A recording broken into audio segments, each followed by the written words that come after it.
Hello there and welcome to Simply About Earth, where curiosity settles in and science strolls gently enough to ease you toward understanding. Tonight's journey takes us to one of the most dramatic cold snaps in our planet's history, a moment when the world seemed to forget how to warm itself. Imagine the Earth slowly awakening after a long ice age, glaciers shrinking, rivers rushing free, life cautiously returning to green valleys and open plains. Then suddenly, without much warning, the warmth faltered. The chill of the Ice Age returned almost overnight and held our planet in its grip for over 1,000 years. Scientists call this moment the Younger Dryas, but you might think of it as the time when Earth pressed pause on spring and brought winter back in force. It's a story of shifting climates, struggling humans, and mysteries still debated today, a world poised on the brink of change, only to be yanked back into the cold. Before we unravel what happened, I'd like to know something about you. Take a moment to comment below and tell me where you're listening from right now and how is the weather outside your window. Because while we talk about a world suddenly frozen, your world may be warm, rainy, or perhaps already wrapped in its own kind of chill. That small detail, your personal season, connects us back to the bigger picture of Earth's constant dance with climate. Now, let's settle in, because what happened over 12,000 years ago is more than just geology and ice. It's a reminder of how fragile and surprising Earth's climate can be, and how deeply it shaped the people who lived through it. And if you find this gentle exploration soothing, or if it helps you drift off as you learn, a like or a subscribe would mean a lot. It helps this quiet space reach others who might also want to wind down with science stories. No rush, no pressure, just something to consider. The Younger Dryas begins at a time when the great ice sheets of the last glacial maximum were retreating. For tens of thousands of years, ice had covered much of North America, Northern Europe, and Asia. At the peak of the Ice Age, massive glaciers stretched for miles, burying mountains and carving valleys. But by about 14,000 years ago, the climate was shifting. Temperatures rose, glaciers melted, and large lakes formed across the continents. Rivers swelled with meltwater, ecosystems changed, and animals spread into new territories. Mammoths, giant bison, and other megafauna still roamed the land, but they were sharing their shrinking icy world with humans who were learning to hunt, gather, and eventually experiment with farming. For a while, everything seemed to point toward a warming Earth. Forests expanded, grasslands grew greener, and humans found more opportunities to settle down rather than endlessly follow migrating herds. But then something changed. Instead of continuing into a warmer, more stable climate, the planet slipped back into cold conditions almost as severe as the Ice Age itself. This sudden return of freezing temperatures is what scientists later called the Younger Dryas, named after a hardy little Arctic flower, Dryas octopetala, whose pollen showed up in ancient sediment cores as evidence of the cold. Wherever those flowers grew, the chill must have returned. What makes the Younger Dryas so fascinating is how abrupt it was. Within only a few decades, global temperatures plunged, glaciers stopped retreating, and in many places they began advancing again. Imagine living in a world where within the span of your grandparents' lifetime, the warming Earth suddenly reversed course. Seasons lengthened into winters, crops struggled, herds dwindled, and communities had to rethink survival. And yet, people did survive. They adapted, shifted, and carried on. Without them, without the resilience of those ancient communities, human history might look very different today. So why did this happen? That question has driven decades of scientific research. Clues lie in ice cores drilled from Greenland, where layers of snow compacted into ice record year by year changes in climate. These frozen records show clear evidence of the Younger Dryas, a sharp drop in temperature, a 1,000-year stretch of cold, and then an equally abrupt return to warmth. Other evidence comes from lake sediments, fossils, and even ancient charcoal suggesting widespread fires. Taken together, the evidence tells us something extraordinary happened, but the cause is still debated. Some researchers argue it was a shift in ocean currents triggered by sudden floods of meltwater. Others suggest volcanic activity, or even the impact of a comet. Whatever the mechanism, the result was undeniable. Earth's climate flipped back to Ice Age conditions in an astonishingly short time. For humans living through it, this shift wasn't measured by graphs or scientific papers. It was felt in bitter winds, shorter growing seasons, and harder hunts. Groups like the Natufians in the Near East had just begun experimenting with early agriculture, harvesting wild cereals and settling into villages. The Younger Dryas forced them to adapt, perhaps even spurring the transition to more organized farming as wild resources grew scarce. In other parts of the world, hunter-gatherers had to follow shifting animal herds or move into new regions less affected by the freeze. These choices would echo through history, shaping where and how civilizations would later emerge. As the cold dragged on, ecosystems shifted. Large mammals that had flourished during the warming period began to vanish. Some of this extinction wave may have been caused by human hunting, but the Younger Dryas surely added pressure. Without stable climates and reliable food sources, species like the mammoth and saber-toothed cat found it hard to survive. Meanwhile, smaller, more adaptable animals thrived, filling the ecological gaps left behind. When the Younger Dryas finally ended about 11,500 years ago, the world warmed again just as abruptly as it had cooled. Within decades, temperatures climbed, glaciers retreated once more, and the Holocene epoch began, the stable, warm period that continues to this day. For humans, this shift opened the door to farming, permanent settlements, and eventually the rise of civilizations. In that sense, the Younger Dryas, harsh as it was, may have pushed humanity toward the path that led to modern societies. But we're getting ahead of ourselves. Tonight, as we step into this story, we'll move slowly. We'll look at the world before the Younger Dryas, at the sudden return of ice, at the different theories that try to explain it, and at the ways it changed the people who lived through it. It's a tale of climate swings, fragile balances, and survival against the odds. And it all begins with Earth warming, ice melting, and life cautiously returning to the land, only for winter to seize it all back again. Before the great cold snap we call the Younger Dryas, the Earth was already in the middle of one of the most dramatic transitions in its long history. For tens of thousands of years, glaciers had sprawled across continents, carving valleys, damming rivers, and shaping the landscapes we still recognize today. At the peak of the last ice age about 20,000 years ago, enormous ice sheets blanketed much of North America, northern Europe, and Asia. They were miles thick in some places, heavy enough to press the land beneath them downward. Entire mountain ranges were buried under walls of ice, and the sea levels were lower by more than 100 meters compared to today, exposing wide coastal plains where humans and animals could travel. By about 14,000 years ago, though, that world was changing. Earth's orbit, subtle shifts in its tilt, and rising greenhouse gases were all combining to warm the planet. The great glaciers began to retreat. Valleys filled with meltwater, creating lakes so large they seemed like inland seas. Rivers swelled and surged, reshaping landscapes with their floods. Forests began to expand where once there had been tundra. Grassland spread across areas that had been barren. For the first time in thousands of years, the natural world felt like it was waking up from a long frozen sleep. For the people living in this time, the change was both opportunity and challenge. Humans had already proven themselves extraordinary survivors. They had endured the worst of the Ice Age by hunting the great mammals of the steppe and tundra, by gathering plants, and by adapting to harsh conditions. They traveled in small groups, moving with the seasons, following herds of mammoths, bison, and reindeer. Now, with the warming world, they were encountering new environments. Rivers opened paths into the interior of continents. Forests offered different game and plants. Along the coasts, where sea levels had been so low, people could walk across regions that would later be drowned beneath the oceans. It was in this time of warming that great changes in human culture began.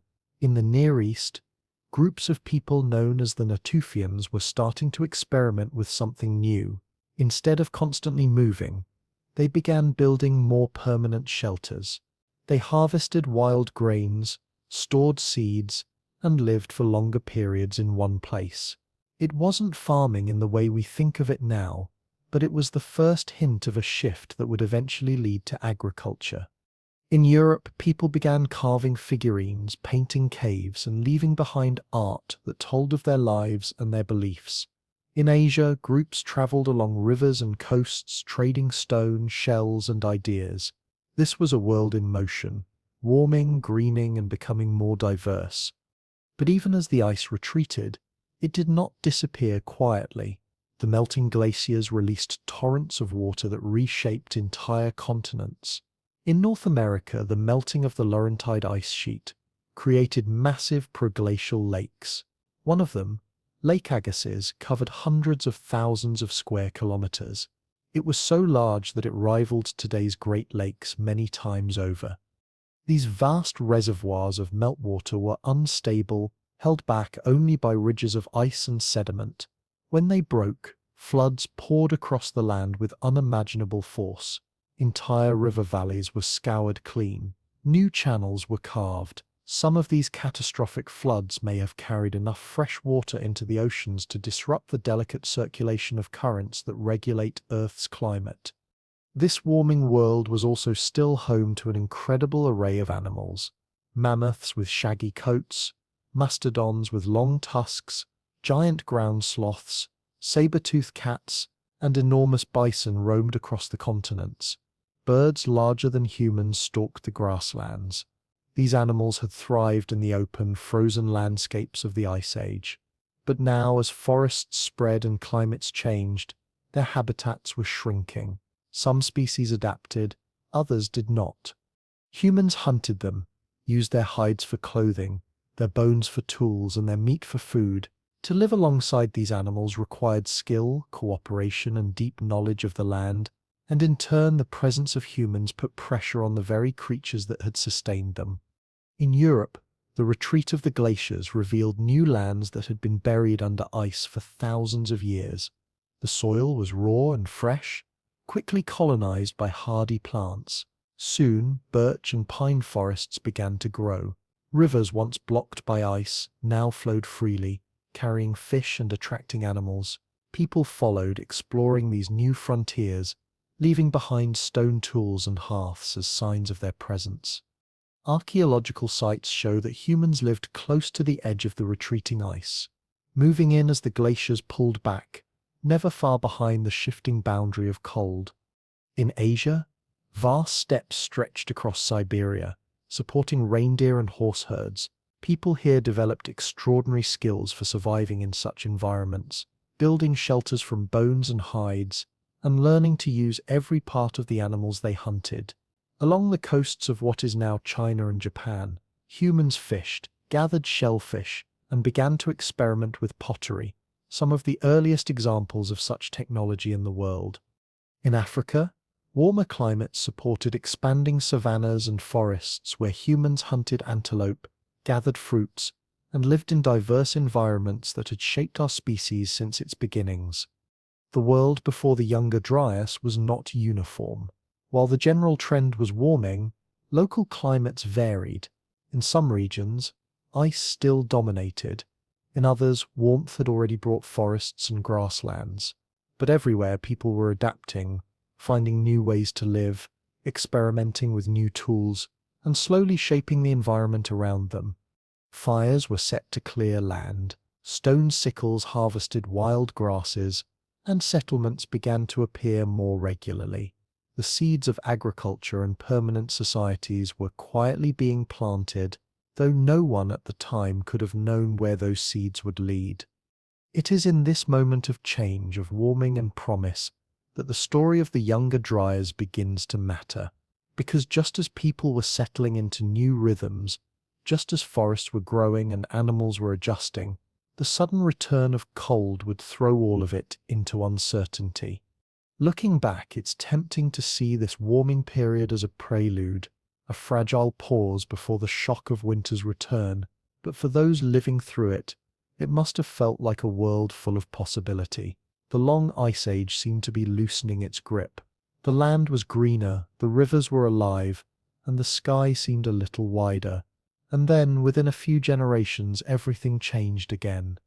The retreat of the great ice sheets was one of the most dramatic natural events the Earth has ever seen, and it set the stage for everything that followed. For tens of thousands of years, glaciers had covered vast portions of the northern continents. They were so thick in some areas, more than 2 miles deep, that they pressed down the crust beneath them. Whole regions were physically depressed under the weight of ice.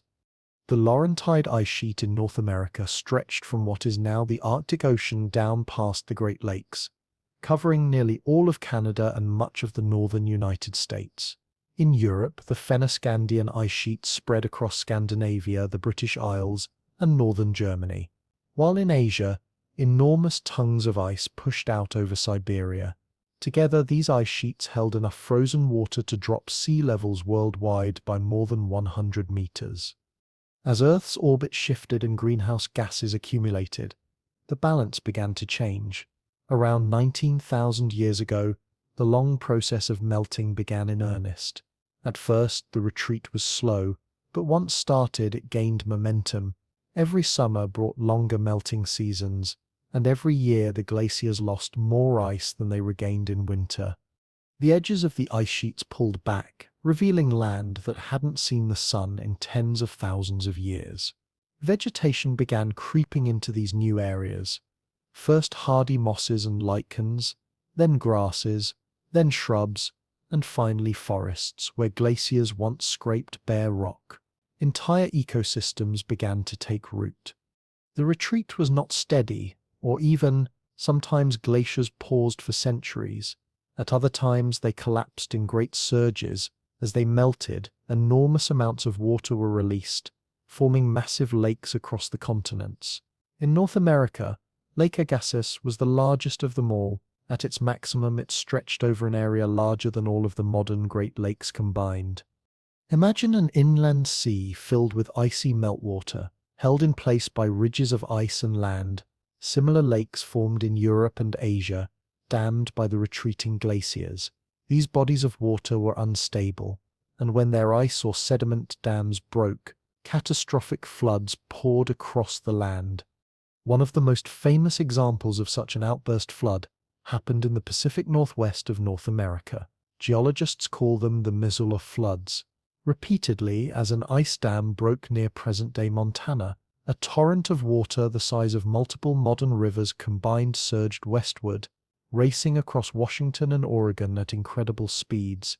Entire valleys were stripped bare, giant boulders were transported for miles, and deep scablands were carved into the basalt.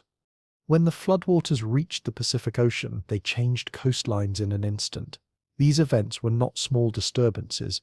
They were continent-shaping forces, reshuffling the geography of entire regions in a matter of days. The retreat of the glaciers also changed sea levels dramatically. As water once locked in ice sheets poured back into the oceans, coastlines shifted, land bridges that had connected continents disappeared beneath rising seas. The most famous of these was the Bering Land Bridge, which for thousands of years connected Siberia to Alaska. It had provided a migration route for humans and animals moving between Asia and the Americas. As the seas rose, the land bridge shrank, and eventually vanished altogether.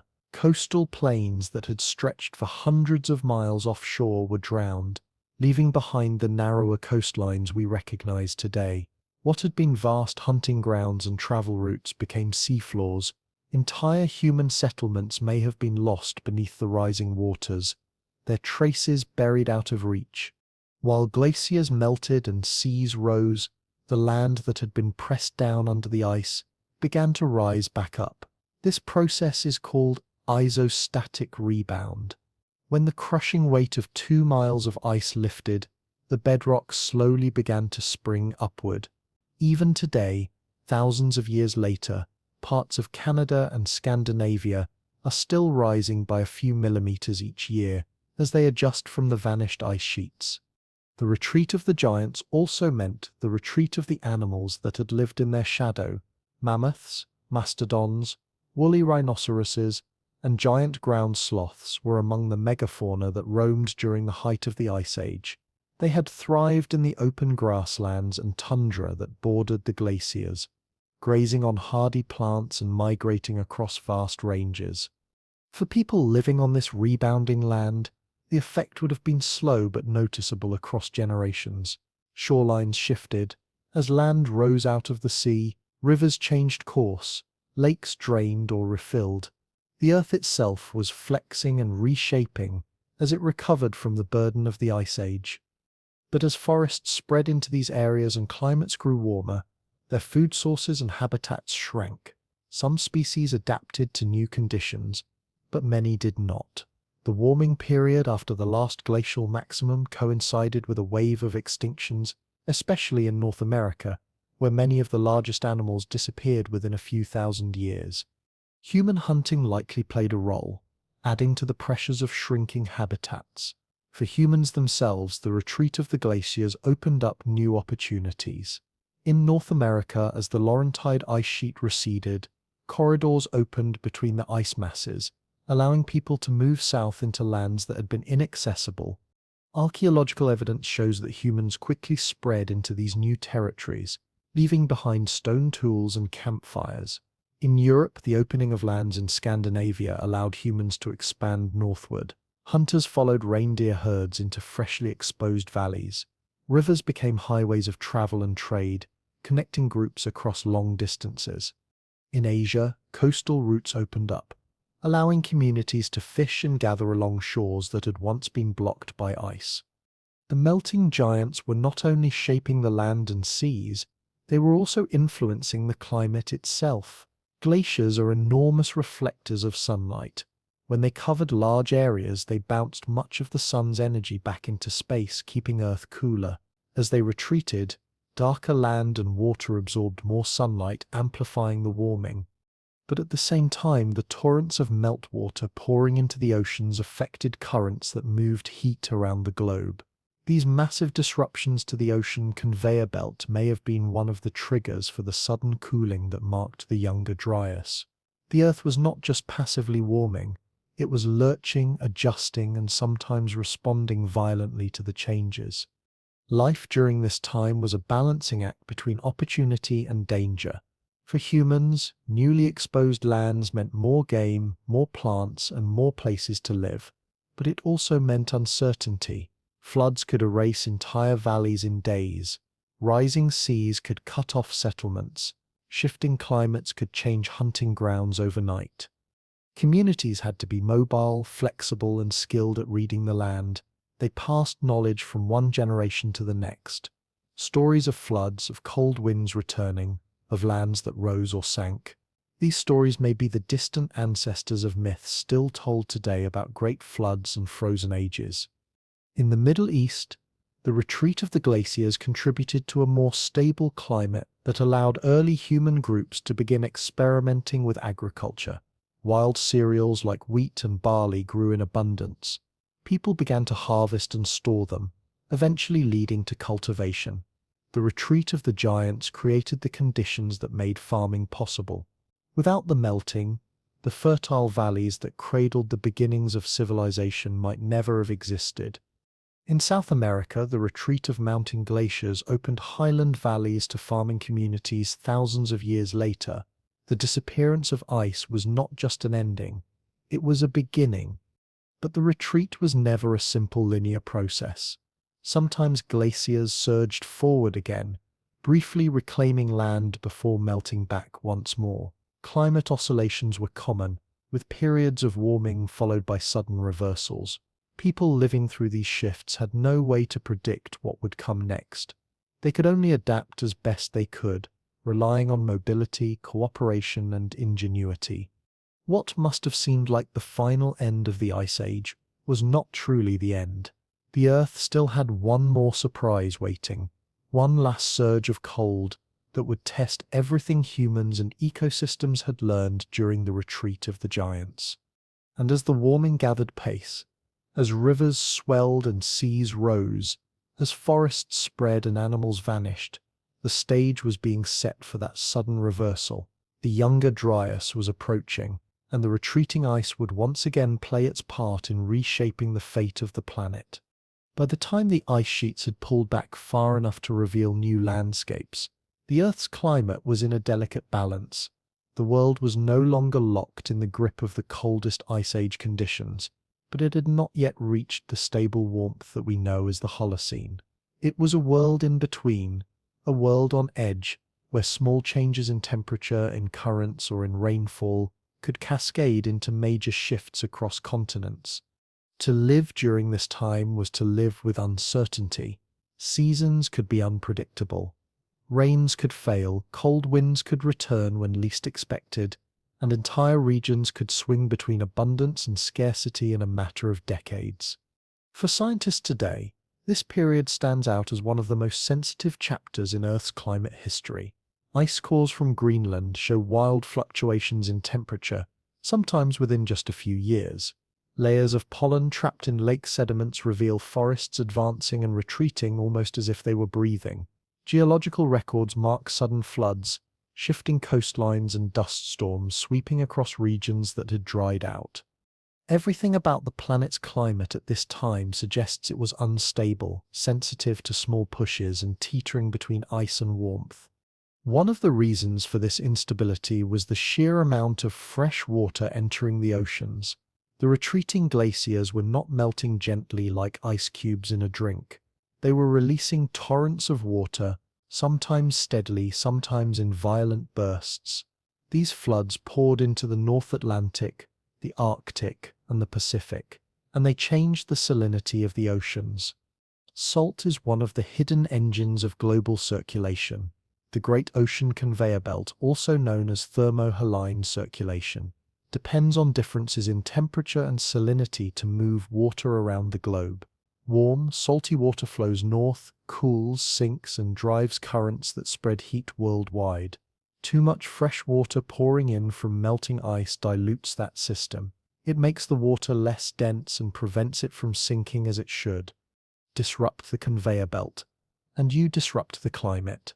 Evidence suggests this may have happened more than once during this transitional period. Some scientists believe sudden pulses of meltwater slowed the circulation of the Atlantic, cooling Europe while warming the southern hemisphere. Others argue that feedback loops between vegetation, ice, and atmosphere created sudden swings. Whatever the mechanism, the result was clear. The climate could change quickly, faster than humans or ecosystems could easily adapt. For the people living through this, the signs would have been felt rather than analyzed. Hunters in Europe may have noticed reindeer herds shifting routes, no longer appearing in valleys they had relied on for generations. Gatherers in the Near East might have seen wild cereals fail to ripen in colder summers. Fisherfolk along the coast could have watched as storms grew harsher or fish moved into different waters.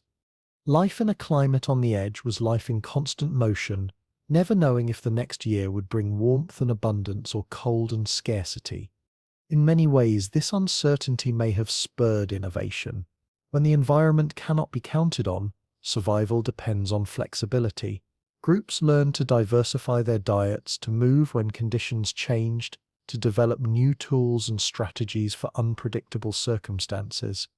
Archaeological evidence shows that during this time, people experimented more with grinding stones, harvesting seeds, and processing plants.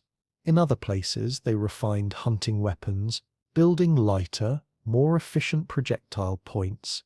These adaptations suggest a direct response to a world that refused to settle into predictable rhythms. Animal life also reflected this climate tension. Some species, like reindeer and muskox, thrived in the cooler conditions. Others, like the great mammoths and mastodons, struggled as forests replaced grasslands.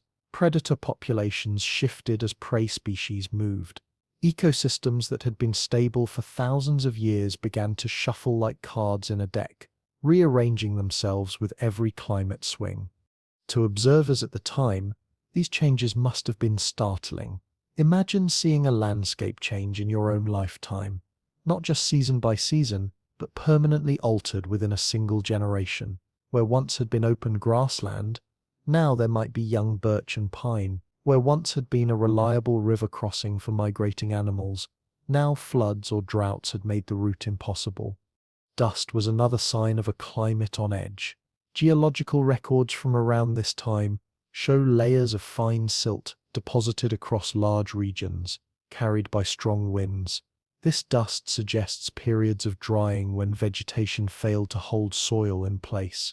Dry years would have been harsh on both humans and animals, reducing food availability and forcing migrations. For those living through it, dust in the air would not have been a distant geological signal.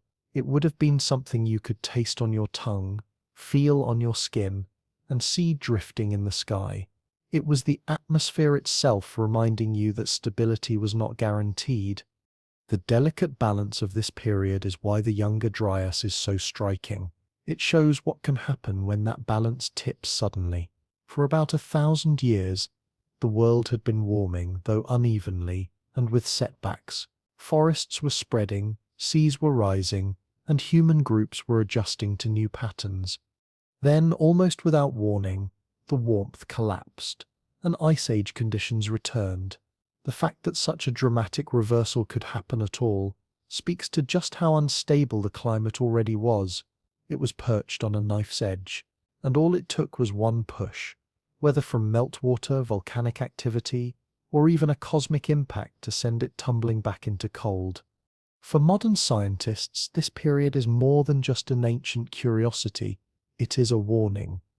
The Earth's climate system has shown itself capable of abrupt change far faster than the gradual shifts people often imagine. A warming world can lurch into cooling. A cooling world can suddenly warm. The triggers may vary, but the sensitivity of the system remains.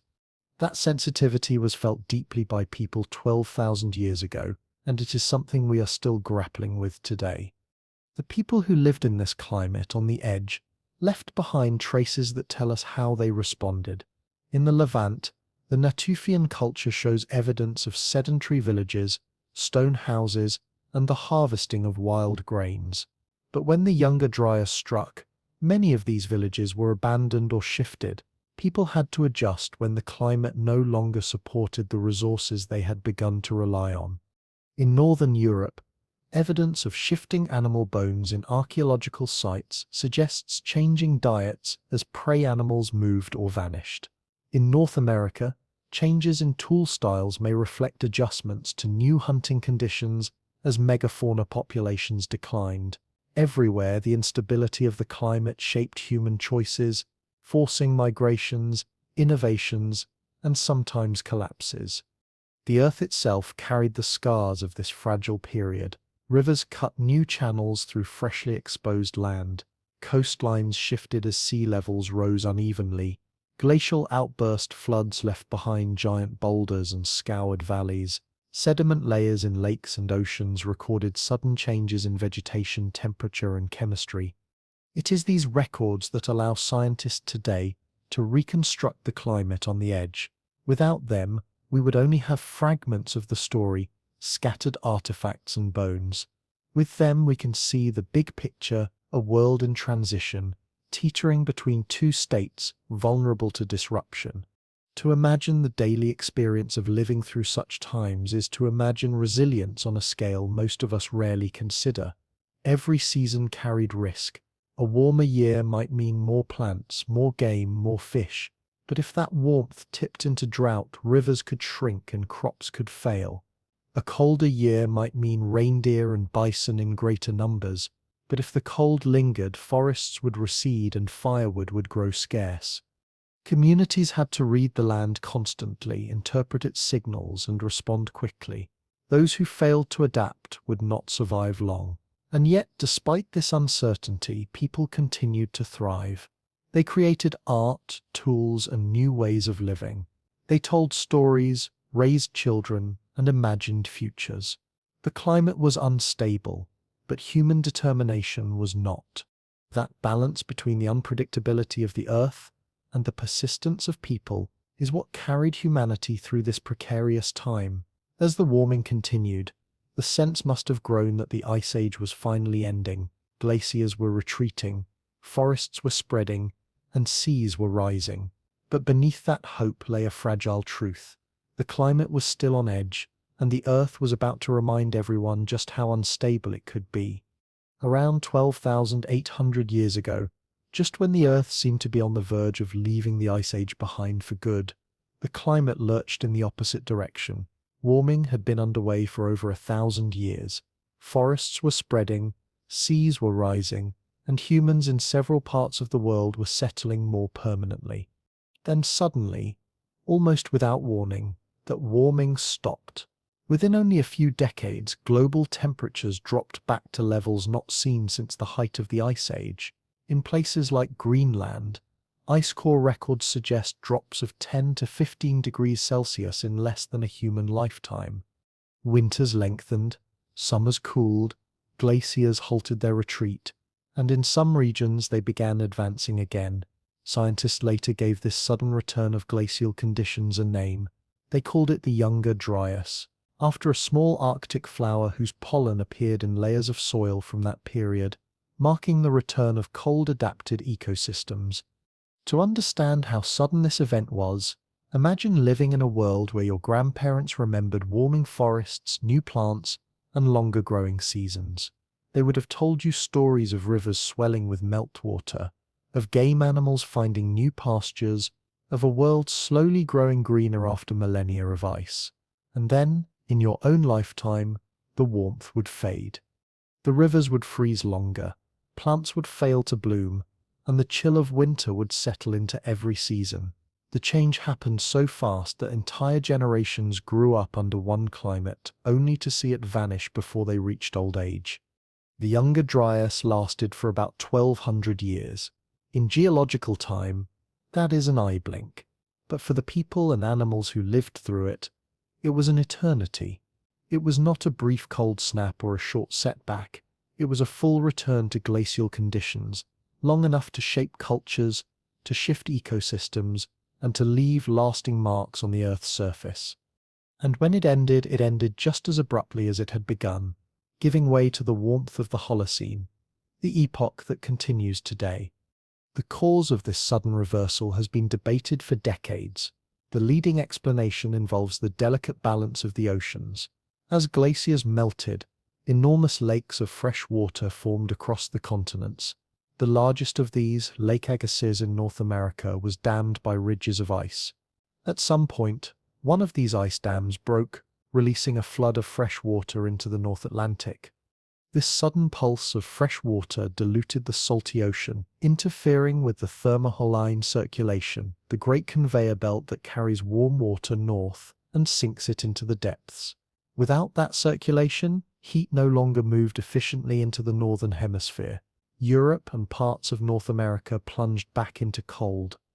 Other scientists have proposed different triggers. Some point to volcanic eruptions that could have spewed ash and aerosols into the atmosphere, blocking sunlight and cooling the Earth. Others suggest a more dramatic cause, the impact or airburst of a comet or asteroid. Supporters of this hypothesis point to unusual layers of microscopic particles in sediments from this time, including tiny spherules of melted rock and elevated levels of platinum. They argue that an extraterrestrial impact could have triggered widespread fires, disrupted climate systems, and set off the Younger Dryas. The evidence remains controversial, and debate continues. It may be that no single cause explains it all, and that a combination of factors, floods, currents, volcanoes, and perhaps impacts, conspired to push the Earth back into an icy state. For those living through it, the cause did not matter. What mattered was survival. Archaeological evidence shows that human communities were forced to adapt quickly. In the Near East, where groups like the Natufians had begun experimenting with sedentary life, the return of cold made wild cereals less reliable. Some villages were abandoned, while others doubled down on cultivating plants, setting the stage for the first true farming communities. In Europe, hunters shifted focus as prey animals moved or declined. In North America, the Clovis culture, known for its distinctive spear points, appears to have vanished during this period. replaced by other tool traditions that suggest new ways of hunting and gathering in harsher conditions. The Younger Dryas was not just about cold, it also brought shifts in rainfall patterns. In some regions, it meant drought. Evidence from Africa suggests that lakes shrank dramatically during this period, turning fertile areas into deserts. In Asia, the Indian monsoon weakened, affecting rivers and the societies that depended on them. These shifts in rainfall would have been just as devastating as cold, reducing food supplies, forcing migrations, and creating new stresses on human populations. Plants and animals also responded in dramatic ways. Cold-adapted species expanded their ranges again. The Arctic flower that gave the Younger Dryas its name spread southward. Tundra plants replaced forests in many areas. Reindeer and other cold-loving animals thrived, while species that had moved north during the warming period were forced to retreat or perish. Megafauna that were already under stress from climate changes and human hunting faced even greater challenges. The Younger Dryas may have pushed some of them to extinction. The mammoth, the mastodon, and other giants of the Ice Age disappeared not long after this period. What makes the Younger Dryas remarkable is not only the suddenness of its onset and the severity of its cold, but also the equally abrupt way it ended. Around 11,500 years ago, the cold conditions gave way to warmth again in just a few decades. Temperatures rose, glaciers retreated, and the Holocene began. For humans, this final shift was a turning point. With the return of warmth, agriculture spread rapidly, permanent settlements grew, civilizations began their long march toward the present. Without the end of the Younger Dryas, the trajectory of human history would have been very different. To put it simply, the Younger Dryas was a test. It was a 1,000-year interruption, a reminder of how unstable Earth's climate can be. It forced humans to innovate, to adapt, and to find new ways of living. It reshaped ecosystems, ended species, and redirected the course of history. And though it happened 12,000 years ago, its lessons remain relevant, because the Earth's climate system, then as now, is not a slow, predictable machine. It is capable of abrupt change, sudden reversals, and surprises that can alter the fate of entire civilizations. When we talk about the Younger Dryas today, we're not just telling an ancient story, we are looking into a mirror that shows how fragile our relationship with climate has always been. The people of that time had no control over the forces that froze their world. They could only adapt, endure, and wait for warmth to return. In that sense, the Younger Dryas is not just history. It is part of the ongoing story of humans and the planet we live on, a story that continues in our own uncertain climate today.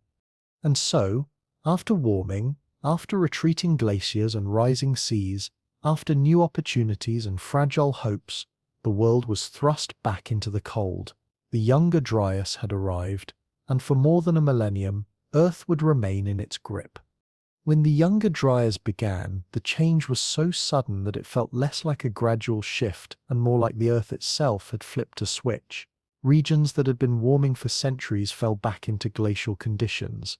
The transformation was so abrupt that scientists studying ice cores from Greenland can see the change unfold within just a few thin bands of frozen snow. In human terms, that meant the difference between a landscape opening up with new plants and animals, and that same land only a generation later, locked in tundra once again. To those alive at the time, it must have felt like the warmth had been stolen, replaced by the relentless chill of an ice age that refused to die. Greenland is where the evidence is clearest. Ice cores drilled from the ice sheet reveal temperature records going back over 100,000 years. Within those frozen layers lies the unmistakable signal of the Younger Dryas. The data shows that in less than a decade, average temperatures plunged by as much as 10 to 15 degrees Celsius. Imagine a single lifetime in which summers that once grew longer and milder suddenly shortened. Forests that had begun to take root shriveled back into sparse shrubs. Rivers that had flowed freely with meltwater began freezing over for longer stretches of the year. That was the reality of the Younger Dryas, a climate shift that truly seemed to happen overnight. In northern Europe, where humans had started to push into lands exposed by retreating glaciers, the reversal was brutal. Communities that had followed herds of reindeer and bison into freshly opened valleys suddenly found those same valleys frozen and barren again. Forests that had been spreading northward stopped abruptly, and tundra plants reclaimed the land. The cold winds returned with a force that reshaped the migration patterns of animals and the lives of the people who depended on them. For anyone living there, the world must have seemed to change before their eyes, as if the promise of warmth had been nothing more than a false start. In the Near East, where groups like the Natufians had begun to experiment with sedentary life, the Younger Dryas was equally disruptive. These people had started building stone houses, storing wild cereals and living in larger, more permanent villages. The return of cold brought harsher seasons and unreliable harvests. Wild barley and wheat that had grown abundantly during the warming period no longer ripened as easily. Game animals moved unpredictably. Villages that had seemed stable were suddenly vulnerable. Archaeological evidence suggests that many of these communities were abandoned or forced to adapt, turning to new strategies to survive the prolonged cold. Ironically, this struggle may have pushed humans further toward farming, as the uncertainty of wild resources encouraged them to take greater control over their food supply. In North America, the Younger Dryas coincided with major changes to both climate and ecology. The great proglacial lakes created by retreating glaciers poured fresh water into the oceans, altering currents and temperatures. The Clovis culture, famous for its distinctive spear points, appears to have disappeared around this time. Some archaeologists argue that the decline of the Clovis people was tied to the changing climate and the disappearance of megafauna that had sustained them. Mammoths, mastodons, and giant bison were already under pressure, but the Younger Dryas may have been the final blow. As these animals declined, humans had to find new ways to hunt and gather, shifting to smaller game, fish, and plant foods. The cold did not just freeze the land, it reshaped entire ways of life. The impact of the Younger Dryas was not limited to cold alone. Rainfall patterns shifted dramatically. In Africa, the Great Lakes shrank. Lake Victoria and Lake Tanganyika, vast bodies of water that had supported fish, birds, and human settlements, dropped to low levels. The Sahara, which had been greener during the warming period, dried out once again, returning to arid conditions.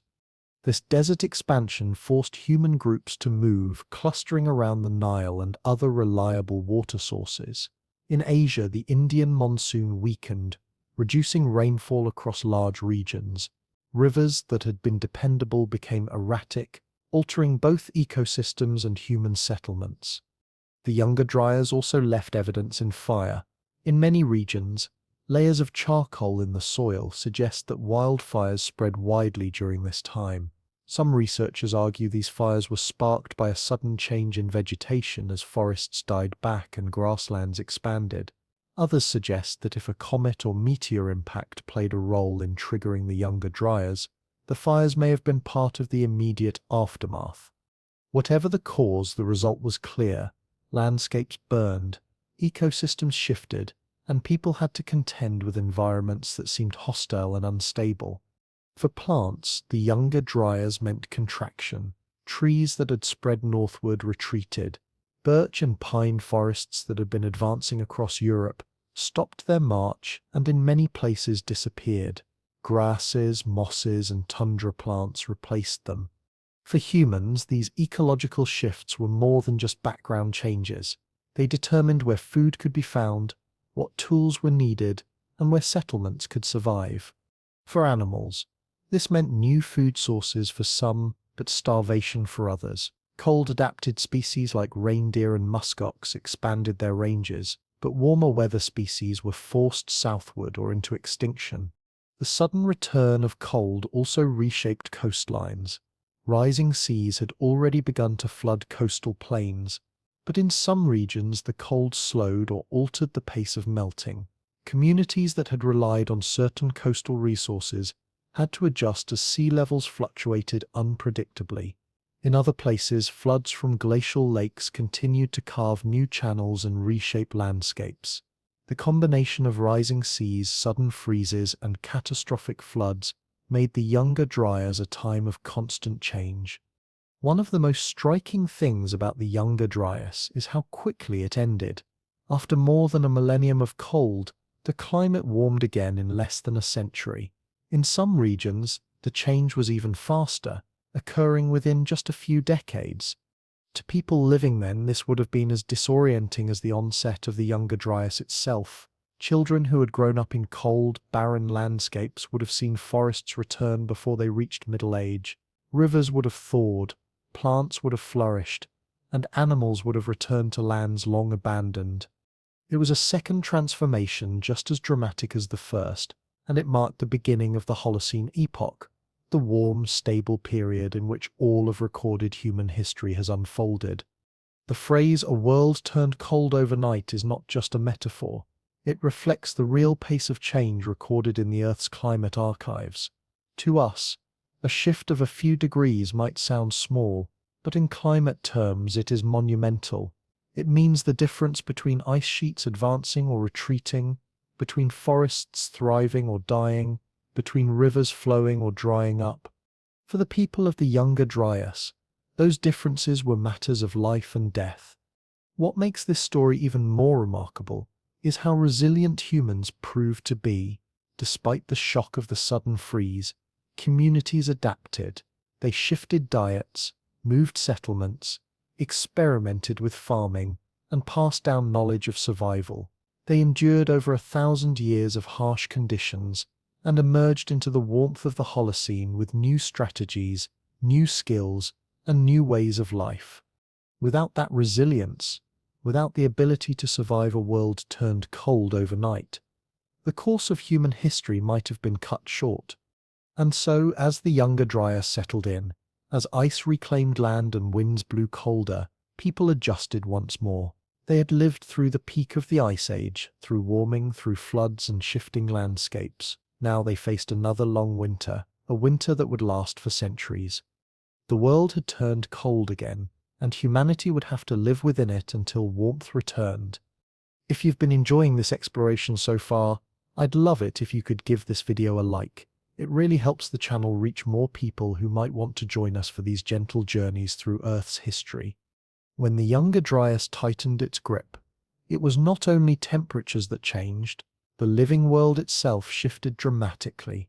Plants withered or retreated, animals that had once spread into new lands pulled back or vanished, and people who had started to settle into promising new ways of life were thrust back into the uncertainty of survival in harsher conditions. To understand this period, it helps to see how deeply connected these three elements, plants, animals, and people, really were. One could not change without altering the fate of the others. The return of the cold was most obvious in the vegetation. Before the Younger Dryas, forests had been expanding northward across Europe and parts of North America. Birch, pine, and hazel trees were pushing into areas that had once been tundra. Their presence transformed entire ecosystems, supporting deer, boar, birds, and countless smaller species. With the sudden chill, that expansion stopped. In many areas, forests collapsed back into open tundra, dominated by hardy grasses, mosses, and dwarf shrubs. The tiny Arctic flower Dryas octopetala, whose pollen gave this period its name, spread southward once again. It was a clear sign that cold-adapted species were reclaiming the land. This retreat of forests had enormous consequences. For herbivores that fed on woody plants, it meant shrinking food supplies. For predators that depended on those herbivores, it meant dwindling prey. For humans, it meant the loss of dependable firewood, building material, and food sources. In a single lifetime, entire landscapes could be transformed from wooded valleys rich in resources to sparse tundra, where survival required constant movement and adaptation. The animal world responded quickly. Cold-loving species such as reindeer, muskox, and Arctic hare flourished. Their ranges expanded, and they provided vital food for both humans and predators.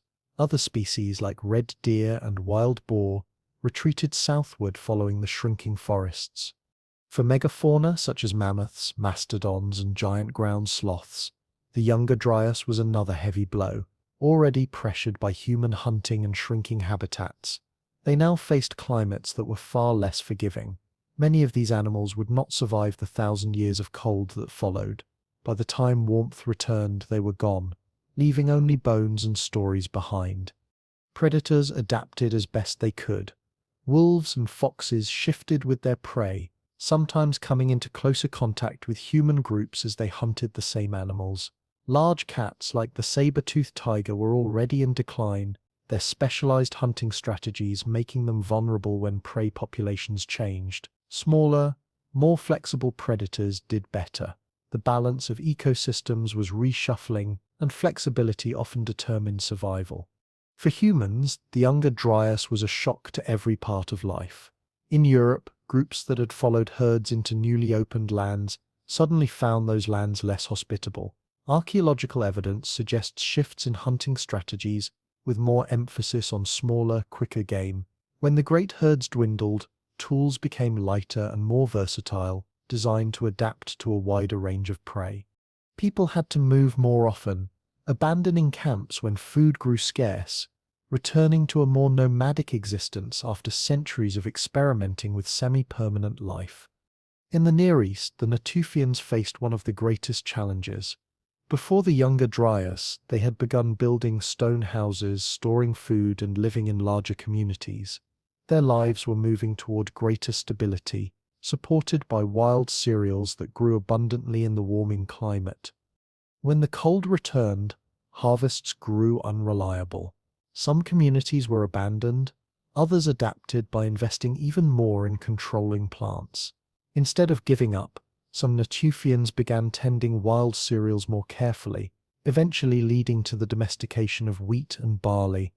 In this way, the harshness of the Younger Dryas may have directly pushed humanity toward the agricultural revolution. Without the freeze, farming might have taken centuries longer to emerge.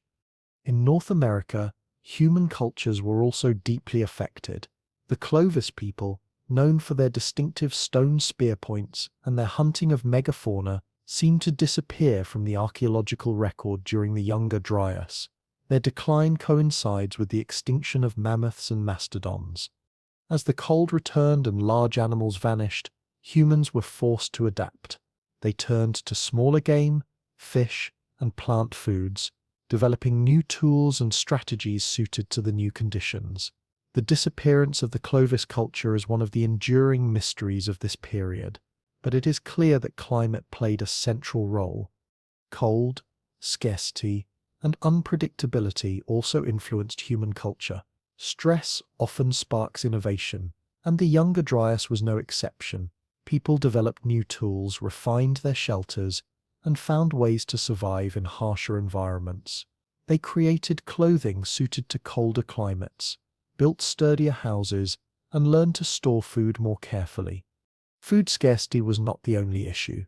The return of the cold also altered water supplies. In Africa, lakes shrank, rivers shifted, and once fertile areas dried out. Human groups clustered around reliable water sources like the Nile, changing settlement patterns that would influence history for millennia. In Asia, the weakening of the monsoons created drier conditions across large regions, forcing migrations and new adaptations. These changes would not have been abstract to the people living there. They would have been experienced directly in the failure of crops, the drying of wells, and the long walks required to find drinkable water. At the same time, art, ritual, and storytelling continued. Carvings, paintings, and figurines from this period suggest that even in hard times, humans sought meaning, connection, and beauty. Survival was never just about food and shelter, it was also about community and shared identity. The Younger Dryas also left its mark in oral traditions. Many cultures around the world preserve stories of great cold sudden floods or dramatic changes in the environment. While it is impossible to prove direct links, it is tempting to see echoes of this period in those myths. Tales of lost animals, Endless winters or worlds turned upside down may be distant memories passed down across generations. The freeze was so profound that it may still echo in the stories told by descendants thousands of years later. One striking feature of this period is how uneven its impacts were. Not every region experienced the same degree of cold. Some areas grew drier rather than colder. Others saw both. The instability of the global climate meant that conditions varied dramatically from place to place. For humans, this created both challenges and opportunities. Some groups suffered declines while others adapted and even flourished in the new conditions. The ability to move, to share knowledge, and to innovate made the difference between collapse and resilience. The freeze also shaped the future of domesticated animals and plants. As people began to experiment with controlling food sources, certain species were favored. Goats and sheep, hardy animals able to survive on sparse vegetation, became increasingly important in the Near East. Dogs, already companions in hunting, became even more valuable in harsher conditions, helping track and capture prey. Plants that could withstand cold and unpredictable weather were the first to be cultivated. These early choices, made under the pressure of the Younger Dryas, laid the foundations for the agriculture and animal domestication that would define human life in the Holocene. The relationship between people and their environment was never more evident than in this period. Every change in vegetation, every shift in animal populations, every variation in rainfall rippled through human societies. The Younger Dryas was a reminder that humans were not separate from nature. They were part of it, bound to the same cycles, subject to the same forces. Survival meant understanding those forces, adapting to them, and sometimes even trying to bend them, as with the first steps toward farming. As the Younger Dryas continued, generation after generation grew up, knowing only its conditions. For them, the cold and scarcity were not interruptions. They were normal life. Entire lifetimes passed without any hint that warmth might return. People were born, raised families, and died within the freeze, never imagining that the world would soon change again. It was 1,000-year winter, long enough to define cultures, shape ecosystems, and alter the course of history. And yet, even in this long freeze, life continued. Plants found niches to survive. Animals adapted to new ranges. People innovated, endured, and carried on. When the warmth finally returned, it would be these survivors, plants, animals, and humans, that would shape the next chapter of Earth's story. But during those centuries of cold, the world belonged to resilience. When people first began to uncover the story of the Younger Dryas through ice cores, pollen records, and ancient sediments, the obvious question was, why? How could the Earth, after more than 1,000 years of warming, plunge back into conditions so much like the Ice Age almost instantly? And how could it hold that state for more than a millennium before switching again just as quickly into the relative stability of the Holocene? The mystery of the Younger Dryas has fascinated scientists for decades, not only because of what it tells us about the past, but because it shows how sensitive the climate system is to disruptions and how easily it can flip from one state to another. The most widely discussed explanation involves the oceans. Our planet's climate is not governed by air alone, but by the enormous conveyor belt of currents that redistribute heat across the globe. This circulation is driven by differences in temperature and salinity, hence the name thermohaline circulation. Warm, salty water from the tropics moves northward along the surface of the Atlantic, cools in the higher latitudes, becomes dense enough to sink, and then flows back south in the deep ocean. This process carries enormous amounts of heat, keeping northern Europe much warmer than it would otherwise be at its latitude. Disrupt that system, and the results can be dramatic. As the great ice sheets melted, they released vast amounts of fresh water into the oceans. North America was home to some of the largest glacial lakes ever to exist, including Lake Agassiz, which at its peak covered more than 400,000 square kilometers. For thousands of years it was held back by ice dams, but those dams were fragile. When they broke, the water released was enough to flood entire continents. Geological evidence shows that some of these floods were catastrophic, rushing into the North Atlantic in a matter of days or weeks. If enough fresh water poured in at once, it would have diluted the salty ocean surface, preventing it from sinking. Without sinking water in the north, the conveyor belt would stall, and when it stalls, the north cools quickly, while other regions may warm or dry out as circulation shifts. This theory explains a lot about the Younger Dryas. It matches the suddenness of the onset, the duration of the cold, and the abrupt return of warmth once the system restarted. Ice cores from Greenland show the drop in temperature that would result from a shutdown of circulation. Sediment cores from the ocean reveal changes in salinity and in the deposition of microscopic organisms that thrive in different conditions. Together, the evidence suggests that fresh water flooding the North Atlantic played a major role, but not everyone is satisfied with this explanation. Some argue that while meltwater pulses clearly happened, the scale and timing don't always line up perfectly with the Younger Dryas. This has led to other theories, some involving volcanic eruptions. Large eruptions can inject ash and sulfur into the atmosphere, blocking sunlight and cooling the Earth for years at a time. A massive eruption at the right moment could have tipped the climate into a prolonged cold phase. While smaller eruptions are well documented during this period, evidence for one single eruption large enough to trigger the Younger Dryas remains uncertain. Still, volcanoes could have contributed, especially if their cooling effects combined with other disruptions. Then there is the most controversial idea of all, the impact hypothesis. In 2007, a group of researchers proposed that a comet or asteroid may have exploded over North America, releasing energy equivalent to multiple nuclear bombs. They pointed to unusual materials in soil layers from the Younger Dryas boundary, microscopic spherules of melted rock, elevated levels of platinum, and fragments of carbon that could come from widespread fires. According to this idea, the explosion would have set forests ablaze, filled the atmosphere with dust and soot, and disrupted climate systems, triggering the Younger Dryas. It might also help explain the sudden disappearance of the Clovis culture and the extinction of many megafauna in North America. The impact hypothesis generated intense debate. Critics argue that the evidence can be explained in other ways, and that no clear crater has ever been found that dates to the right time.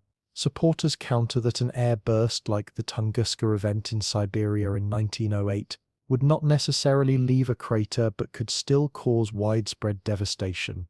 The argument continues, with new studies on both sides. Some researchers find more evidence of impact-like materials. Others say the data is inconsistent. For now, the idea remains unproven, but not entirely dismissed. Another angle considers interactions between different parts of the climate system. It may not have been one single cause, but a combination. Meltwater floods weakened circulation. Volcanic eruptions added cooling. Perhaps even an extraterrestrial event provided a final push. In such a fragile system, multiple small triggers could add up to one large shift. The Younger Dryas may not have had a single cause at all, but instead represented the climate reaching a tipping point where multiple stresses converged. The mystery deepens when you look at regional differences. In Europe and Greenland, the cold was severe, but in the southern hemisphere, some regions warmed instead. Rainfall patterns shifted globally. Monsoons weakened in Asia, but rainfall increased in South America. This complexity suggests that the Younger Dryas was not a simple global freeze but a reorganization of the entire climate system. Any explanation has to account for those differences. A shutdown of the Atlantic circulation fits that picture, as it would redistribute heat unevenly across the globe. But other factors likely played roles too. For humans at the time, the mystery was not about causes but about consequences. They didn't know about ocean currents or volcanic aerosols or cosmic impacts. What they knew was that the weather had turned against them, that food was harder to find, that old strategies no longer worked. For them, the Younger Dryas was not an academic puzzle, but a lived reality of hunger, cold, and adaptation. Yet in the modern era, understanding the causes matters greatly. If the climate can flip so suddenly from warming to cooling, or from stable to unstable, then we need to know what triggers those shifts. The Younger Dryas is a reminder that Earth's climate does not always move gradually. It can change in steps, jolts, and plunges. Today, as scientists study these causes, they're also thinking about the present, the Atlantic circulation system, the same one that may have been disrupted during the Younger Dryas, is showing signs of weakening again due to modern warming and freshwater input from melting ice in Greenland. While it is unlikely that we'll see a repeat of the Younger Dryas exactly, the possibility of abrupt climate changes remains. Studying the past is one way to understand what the future might hold. The mystery of the Younger Dryas remains unsolved, but the pieces of the puzzle are slowly coming together. Ice cores, sediments, fossils, and archaeological sites all add to the picture. Each clue tells us something about what happened 12,000 years ago, but also something about how the Earth works now. In that sense, the search for the cause is not just about history. It is about understanding the system we live in, the forces that shape our world, and the potential surprises that may still lie ahead. And so, while scientists continue to debate meltwater floods, volcanoes, comets, and tipping points, the deeper truth is clear. The Earth is capable of sudden shifts. The Younger Dryas was one of them, a thousand-year reminder that climate is not stable, not fixed, but alive, responsive, and sometimes unpredictable. The mystery may not be fully solved, but the lesson is already plain. When people hear about the Younger Dryas, one explanation comes up again and again: the disruption of the oceans. To understand why, you have to picture the global circulation of water as a vast conveyor belt, moving slowly but powerfully around the planet. It's not a simple loop, but a complex system driven by differences in temperature and salinity. Warm, salty water from the tropics flows northward near the surface of the Atlantic. When it reaches colder latitudes, it cools, becomes denser, and sinks, forming deep currents that travel back south. This sinking water pulls more warm water northward, creating a circulation that transports enormous amounts of heat. Without it, northern Europe would be far colder than it is today, closer in climate to Siberia than to the mild temperate lands we know. This circulation is known as thermohaline circulation, from the Greek words for heat and salt. It is one of the engines of Earth's climate. By moving heat between the tropics and the poles, it keeps the planet's climate relatively balanced. It also drives nutrient cycles in the oceans, bringing up deep, nutrient-rich waters that feed plankton and sustain marine ecosystems. In short, the conveyor belt doesn't just keep northern Europe warm, it helps regulate the entire planet's climate and ecology. The trouble is, this system is sensitive.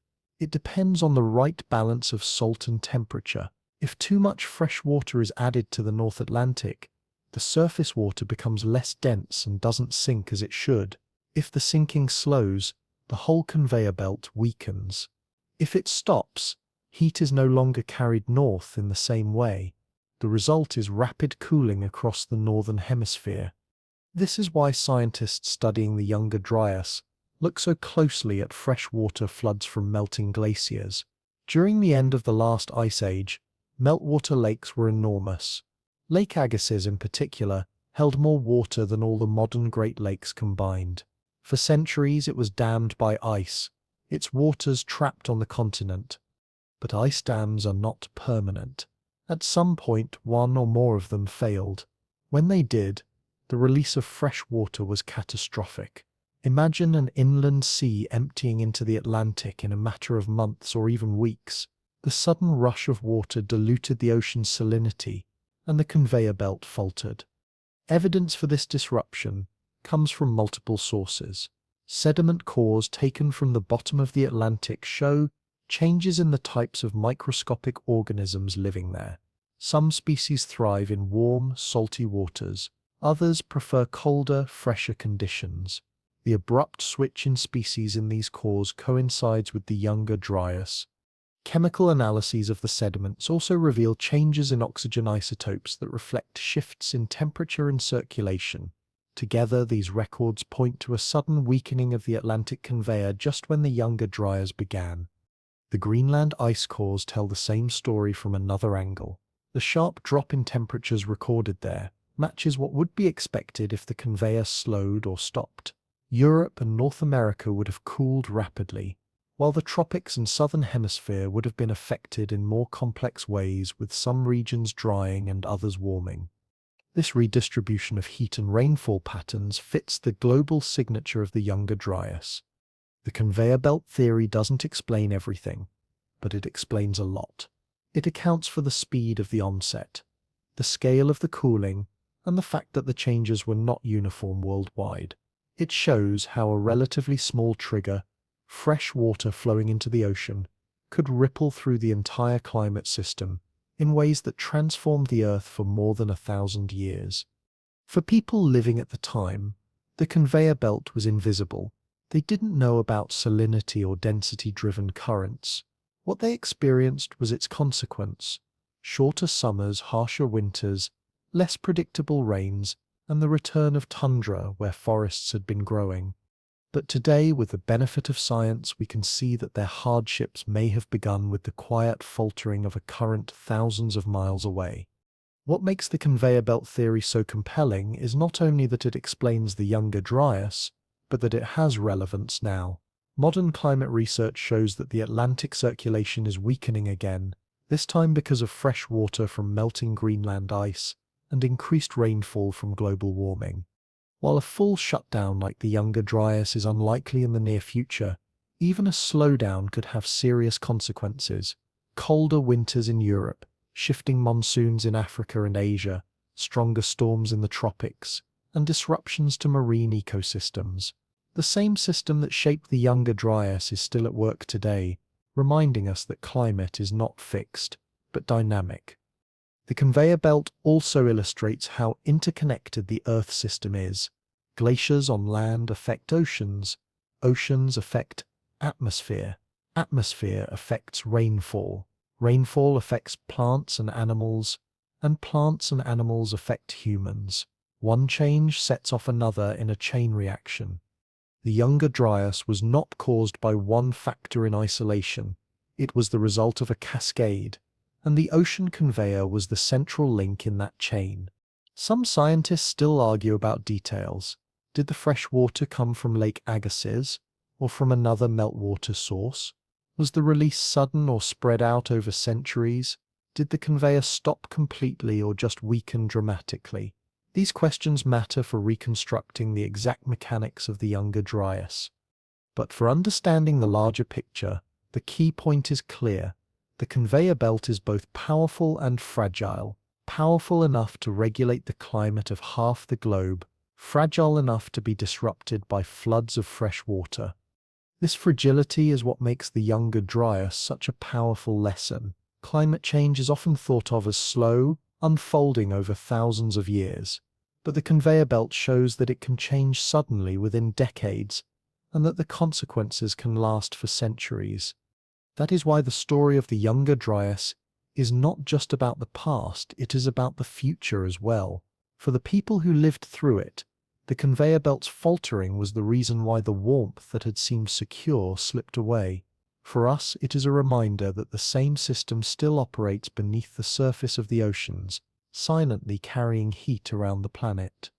If it weakens too much again, the disruptions could be profound. The Younger Dryas shows us what that looks like. A world turned upside down, not over centuries, but in a single human lifetime. And so the great conveyor belt, normally steady, normally hidden from notice, may well have been the unseen hand that plunged the Earth back into ice. It was not the only factor, but it may have been the most important. The mechanism through which other forces, glacial floods, melting ice, or even impacts, were able to change the entire world. If the Younger Dryas was triggered by a disruption to the oceans, then the floods of meltwater released from retreating glaciers were the most likely culprits. These were not ordinary floods. They were events on a scale so massive it is difficult to imagine today. At the end of the last ice age, Enormous lakes sat perched on the edges of retreating ice sheets, dammed by ice walls or ridges of earth left behind by glaciers. They were silent reservoirs of catastrophe, holding back volumes of water equal to inland seas. When their barriers failed, the result was not a slow leak, but an unleashing of torrents that reshaped entire continents and poured fresh water into the oceans with consequences that rippled across the planet. One of the greatest of these lakes was Lake Agassiz. It formed in central North America as the Laurentide ice sheet melted back. At its peak, it stretched over an area larger than all 5 of the modern Great Lakes combined, covering much of what is now Manitoba, Ontario, Minnesota, and North Dakota. Its waters were held in place by the retreating glacier to the north, and by ridges of land and ice to the south. For thousands of years it grew, fed by meltwater streams flowing from the shrinking ice sheet. But its stability was an illusion. The ice dams holding it back were vulnerable, and eventually they gave way. When Lake Agassiz drained, it did so catastrophically. Some estimates suggest that enough water was released in a single event to raise global sea levels by several meters. Rivers swelled to sizes never seen before. Valleys were scoured clean of soil. Boulders the size of houses were carried downstream. In the Pacific Northwest, the Missoula floods, caused by a similar cycle of ice-dammed lakes filling and bursting, left behind a landscape still marked today with giant ripple marks, deep scablands, and flood-carved coulees. These were not local disasters. They were continent-shaping forces, rewriting geography in days or weeks. When these floods reached the oceans, they delivered pulses of fresh water so large that they disrupted the salinity balance. In the North Atlantic, where salty water normally cooled, sank, and drove the conveyor belt, this sudden influx of fresh water acted like a barrier. The surface stayed fresher and less dense, preventing the normal sinking motion. The circulation slowed, heat stopped flowing north as effectively, and the climate shifted almost immediately. What had been gradual warming flipped back into glacial conditions. The evidence for these floods is etched into the land. Shorelines of ancient glacial lakes are still visible high above modern terrain. Channels carved by sudden torrents stretch for hundreds of miles. Sediment deposits show where massive amounts of water once surged through valleys and plains. In some places, giant boulders called erratics, carried far from their source, testify to the strength of these floods. Geologists piecing together these clues see a pattern of repeated outbursts, each one capable of causing upheaval, not only locally, but globally. The timing of one of these major outbursts aligns closely with the onset of the Younger Dryas. Around 12,800 years ago, evidence suggests that a sudden release of water from Lake Agassiz or a similar body entered the North Atlantic. Whether it was one catastrophic event or a series of smaller but still massive floods, the effect was the same. The conveyor belt faltered, and the climate plunged back into cold. For people living at the time, these floods would have been terrifying and disorienting. Entire landscapes could disappear in days.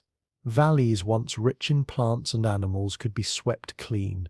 Rivers that had been reliable sources of water and fish could become raging torrents impossible to cross. For communities that lived close to these great lakes or their outflow channels, survival would have meant sudden flight, abandoning everything as the waters came. It is not hard to imagine that memories of such floods became the seeds of myths told thousands of years later. Stories of deluges, of angry waters, of worlds destroyed and remade by floods. Beyond the immediate destruction, the floods created longer-term changes. New lakes formed as waters pooled in different places. Rivers carved new channels, sometimes flowing in entirely new directions.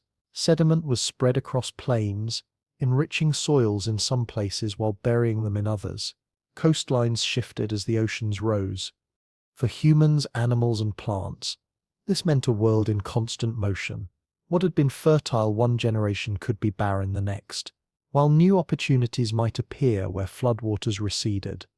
The floods also influenced ecosystems indirectly through their effect on climate.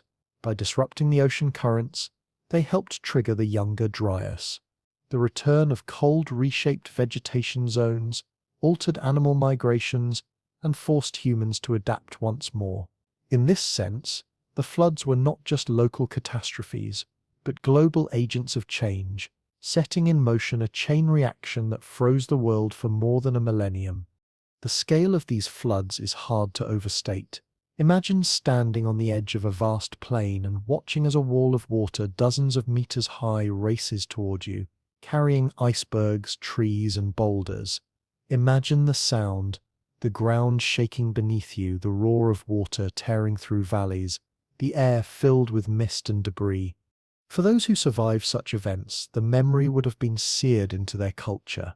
It is no wonder that great floods appear in the mythologies of so many societies. The shifting currents caused by these floods did not just cool the north, they altered rainfall patterns around the world. In Africa, monsoon rains weakened, turning green lands back into desert.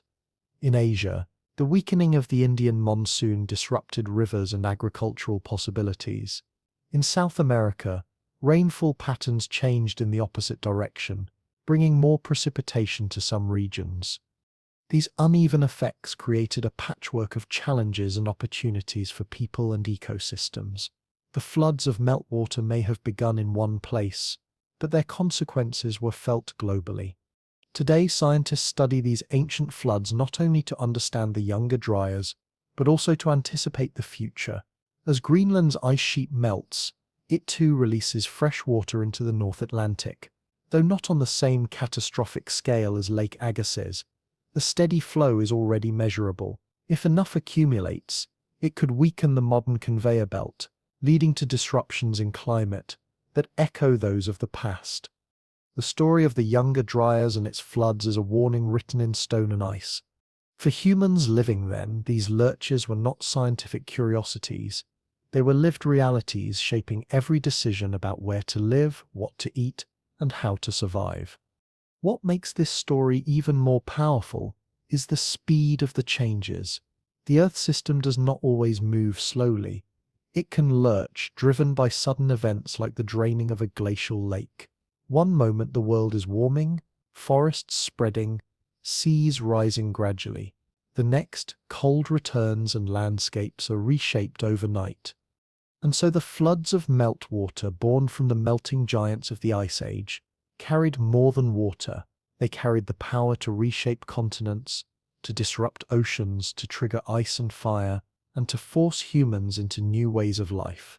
They were the hidden hand behind the Younger Dryas, one of the greatest climate reversals in history.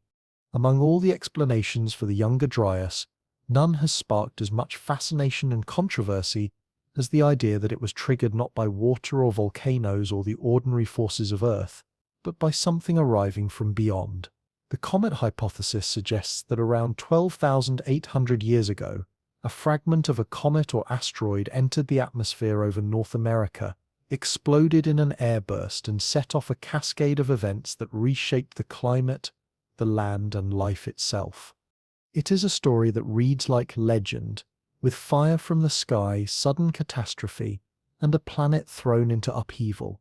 And yet some scientists argue that it might be true.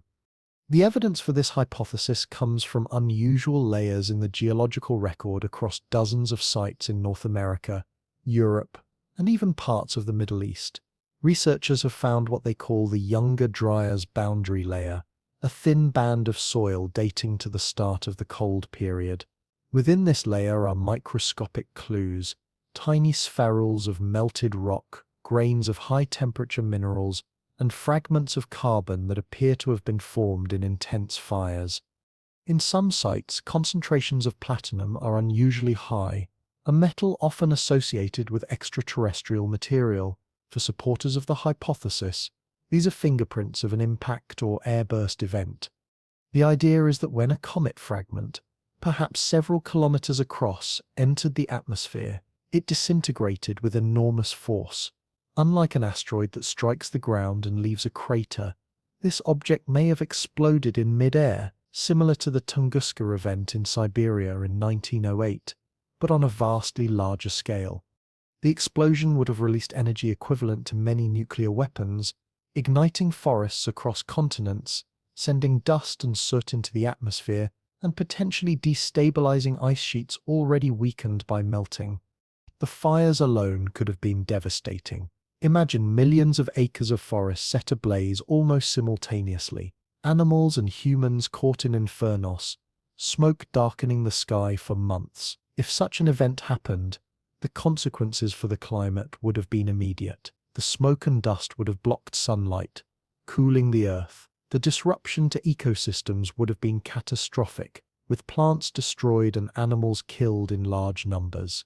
If ice sheets were fractured or destabilized by the blast, meltwater floods could have poured into the oceans, further disrupting circulation. In this way, the comet hypothesis ties together multiple strands of evidence: fires, floods, extinctions, and abrupt cooling into a single dramatic explanation. Supporters of the hypothesis also point to timing. The beginning of the Younger Dryas coincides with the disappearance of the Clovis culture in North America and the extinction of many large animals such as mammoths, mastodons, and giant ground sloths. They argue that an extraterrestrial impact could explain both the human and animal losses as well as the environmental upheaval. Some even suggest that ancient myths of fire from the sky, floods, or sudden destruction might preserve distant cultural memories of this event. But the comet hypothesis is far from universally accepted. Critics argue that the evidence is inconsistent and that the unusual materials found in the boundary layer can be explained in other ways. Tiny spherules, for example, can be produced by volcanic activity or even wildfires. High platinum levels could come from geological processes within the Earth. The supposed signs of widespread burning, critics say, are patchy and not truly global. Most importantly, no crater has been found that dates to this time. Without a crater, the idea of a major impact remains unproven. Supporters counter that an air burst would not leave a crater, pointing to Tunguska as an example. But skeptics maintain that the scale of destruction required to trigger the Younger Dryas should have left more obvious traces. The debate has become one of the most heated in modern paleoclimatology. New studies appear regularly, some supporting the impact idea with fresh evidence, others undermining it with reanalyses that find no extraterrestrial signature. For example, some researchers have claimed to identify nanodiamonds in the boundary layer, structures that could form under the high pressures of an impact. Others have failed to replicate those results, calling them into question. Some studies of soil chemistry show clear spikes in platinum or iridium, metals associated with meteorites. Others find no such spikes at equivalent sites. The result is a scientific tug-of-war with no definitive resolution yet in sight. Regardless of whether a comet or asteroid really struck, the hypothesis has forced scientists to think about how vulnerable Earth's climate system is to external shocks. We know from other moments in history that impacts can be catastrophic. 66 million years ago, a massive asteroid struck what is now the Yucatan Peninsula, ending the age of the dinosaurs. That impact set off fires, tsunamis, and a global cooling so severe that most large animals died out. Compared to that, the Younger Dryas event, if it was caused by a cosmic visitor, would have been smaller but still devastating. It would show that even relatively modest impacts can tip the climate into chaos, especially when it is already balanced on a knife's edge. For humans at the time, an impact would have been beyond comprehension. Imagine seeing a streak of fire race across the sky, then explode with a blinding flash and a roar that shook the ground. Imagine forests catching fire, animals fleeing, rivers boiling with heat. Survivors would have lived in a world suddenly transformed, the air thick with smoke, the sun dimmed, food sources vanishing. Such an experience would have left deep marks, not just physically, but culturally. It is easy to see how memories of such an event could survive in stories passed down through generations. Even if the comet hypothesis proves wrong, it captures something essential about the Younger Dryas, the sense that the event was sudden, unexpected, and catastrophic. Whether the trigger was from space or from within the Earth, the result was the same: Warmth was replaced by cold, stability by chaos, and humanity was forced to adapt once again. Today, the comet hypothesis remains on the edge of scientific consensus, neither fully accepted nor completely dismissed. Some researchers continue to gather evidence, analyzing sediments and ice cores for extraterrestrial signals. Others argue that the focus on cosmic visitors distracts from more plausible explanations like meltwater floods and ocean circulation. The debate is likely to continue as new techniques and discoveries shed light on this ancient mystery. What is undeniable is that the Younger Dryas happened, and it happened suddenly. Whether the trigger came from a burst of fresh water, a volcanic eruption, or a comet from the depths of space, the effect on the planet was profound. The Earth froze once more. Ecosystems collapsed and reshuffled, species disappeared, and humans faced one of the greatest tests in their history. The idea of a cosmic visitor adds drama to the story, but it also reminds us of something sobering. The Earth does not exist in isolation. It moves through a solar system filled with debris, and impacts have happened before and will happen again. Most will be small, but some can be world-changing. And so the comet hypothesis remains an open door in the story of the Younger Dryas. It may yet be proven right or wrong. Either way, it underscores the mystery of how fragile our climate system can be, how sudden its shifts can become, and how thin the line is between stability and catastrophe. The Younger Dryas may or may not have been caused by such an event, but the possibility keeps the question alive. It is a reminder that while we study the Earth's inner systems, its oceans, atmosphere, and glaciers, we must also look to the skies where other forces wait, silent and unpredictable. If the Younger Dryas was defined by sudden cold, it was also marked by signs of fire. Across the world, in the thin soil layers that correspond to the onset of this great freeze, there are traces of widespread burning. Charcoal deposits, soot particles, and microscopic remnants of combustion appear in sediments and ice cores from North America, Europe, and beyond. Whatever triggered the Younger Dryas, it seems to have coincided with a surge of firestorms that swept across continents. These were not ordinary seasonal burns.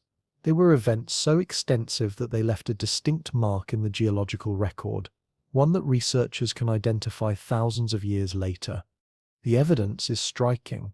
In North America, layers of sediment from lakes and rivers show sudden spikes in charcoal around 12,800 years ago.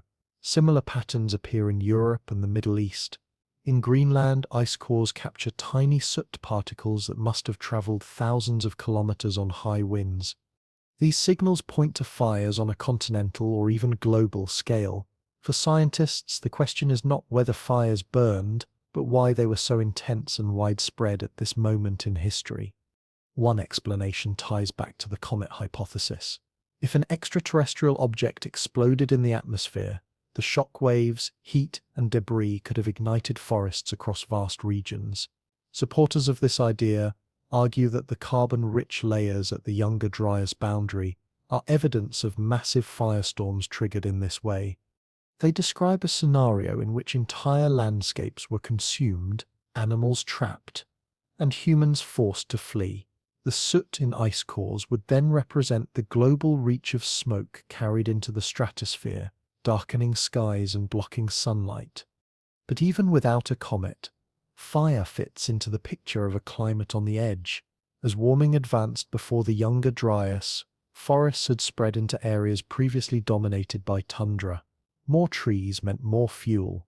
A period of drying or sudden climate stress could have turned these expanding forests into tinderboxes. Once ignited, they could have burned far more extensively than the patchy grassland fires of colder times.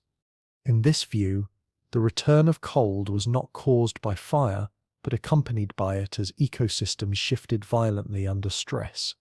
Volcanic activity is another possible contributor. Eruptions can ignite local fires directly and also inject ash into the atmosphere, which mixes with soot from other sources. Around the time of the Younger Dryas, there is evidence of eruptions in several regions, though none so large that they alone explain the global changes. Still, Smaller eruptions combined with other factors might have added to the widespread signature of fire and ash.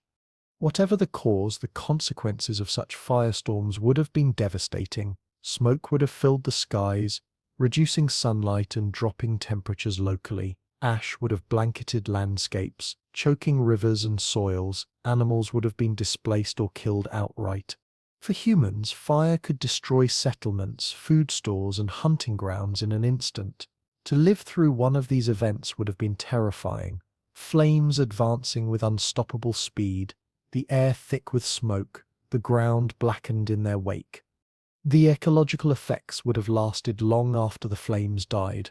In burned regions, soils could have been sterilized, delaying the return of vegetation. When plants did grow back, they might have been different species, better suited to the new conditions. Animals that depended on forests would have retreated or perished, while those that thrived in open landscapes might have expanded. Fire shaped ecosystems as much as ice and flood did.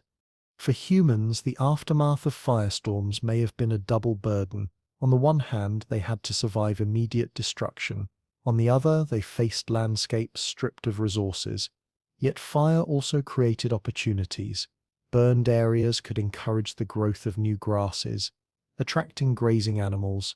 Charred land could make seeds easier to sprout. Some groups may have learned to use fire deliberately to shape their environment, an early step toward managing landscapes rather than simply enduring them. In this sense, the firestorms of the Younger Dryas may have influenced human innovation as much as they caused suffering. Culturally, fire would have left a deep impression. Imagine the stories told around hearths after surviving a great blaze, flames descending from the sky, forests vanishing in smoke, animals fleeing in panic. For generations, such memories could have been passed down as myths of fire from the heavens, of punishment or renewal. It is tempting to see echoes of these experiences in later traditions that describe worlds destroyed by fire and remade anew. The dust that accompanied these fires was another crucial factor. With forests gone, soils were left bare and vulnerable. Winds could lift fine particles into the air, spreading dust over vast distances. Layers of loess, wind-blown silt, found in many regions, may owe part of their origin to this period of instability. Dust storms would have been frequent, reducing visibility, irritating lungs, and making life harsher for both humans and animals. Combined with colder temperatures and shifting rains, the dust added another layer of stress to already fragile societies. Scientists studying this period see fire, ash, and dust not as isolated events, but as part of a system in upheaval. A spark, whether from a comet, a volcanic eruption, or simply natural climate variability, set off fires. The fires release soot and carbon into the atmosphere, amplifying cooling. They destroyed ecosystems, which then produced more dust. Dust altered the atmosphere further, reinforcing droughts and making recovery harder. This feedback loop may have been one reason why the Younger Dryas lasted so long. Once the Earth tipped into this state, the combined effects of cold, fire, and dust helped lock it there for more than 1,000 years. For the people of that time, the combined weight of these changes must have been immense. They faced cold that shortened growing seasons, floods that reshaped rivers, and fires that burned the land. Each force alone would have been a challenge. Together they created a world in constant flux. To endure required flexibility, cooperation, and ingenuity. Evidence from archaeological sites shows that humans responded with all three, developing new tools, moving to safer areas, and forming networks of exchange to share resources. In North America, the disappearance of the Clovis culture may partly reflect the devastation of fire and dust. Large animals that had been central to their way of life were declining, hunting grounds were disrupted, and new strategies were required. In the Near East, fire and dust may have pushed communities toward farming, as they sought stability in an unstable world. In Africa and Asia, changes in vegetation and rainfall forced new patterns of movement and adaptation. Everywhere the signature of fire intertwined with the broader narrative of the Younger Dryas.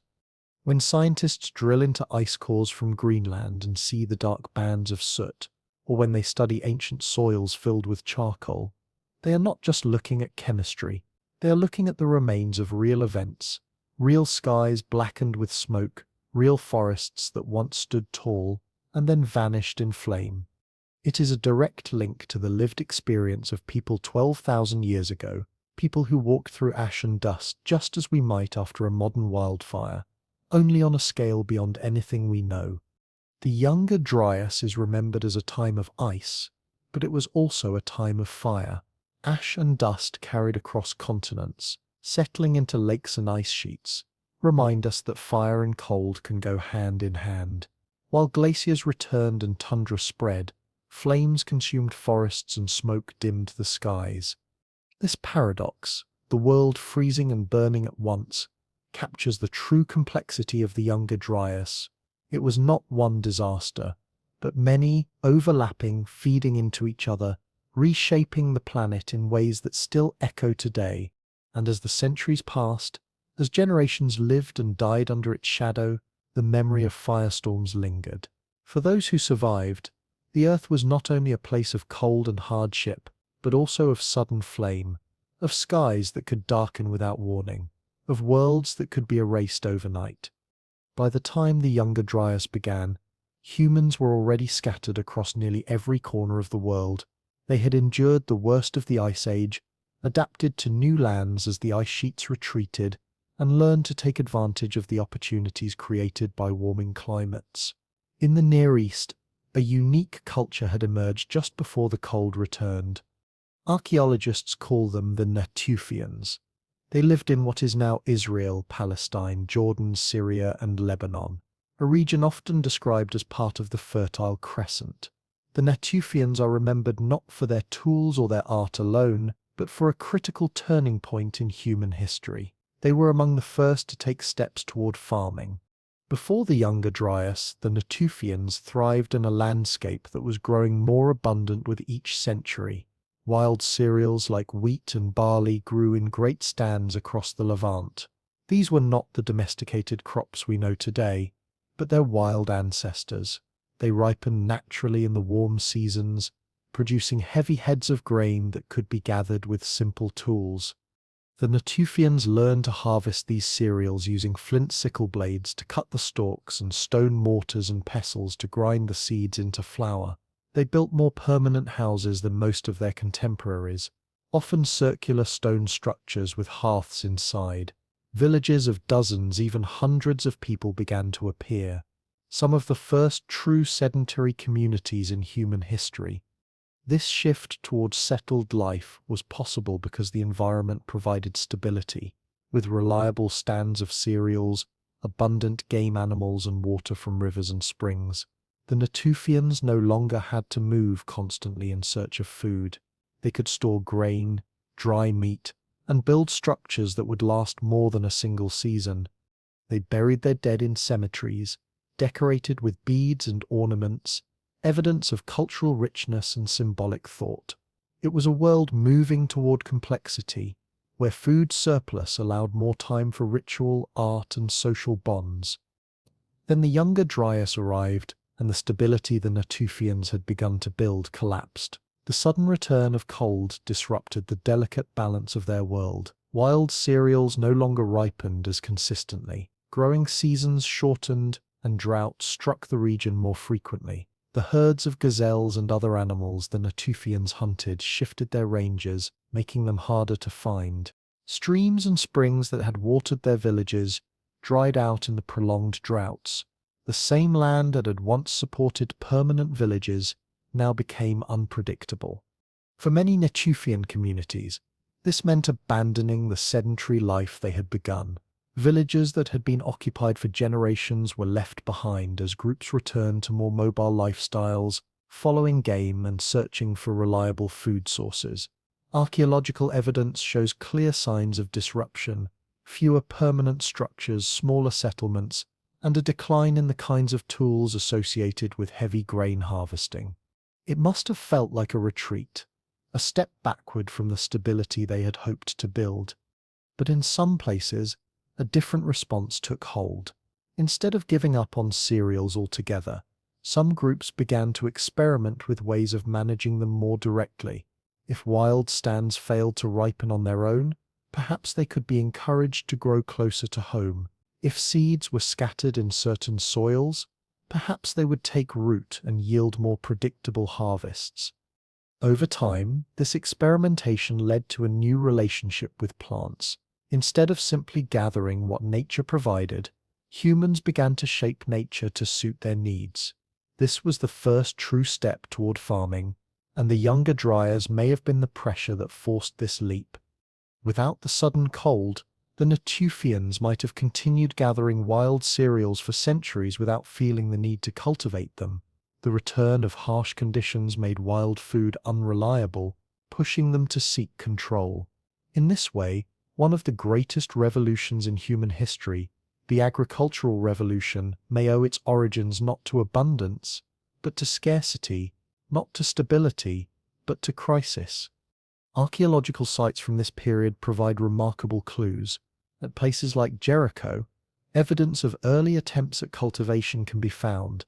Grinding stones, sickle blades with distinctive sheen from cutting cereals, and storage pits all point to a growing dependence on grain.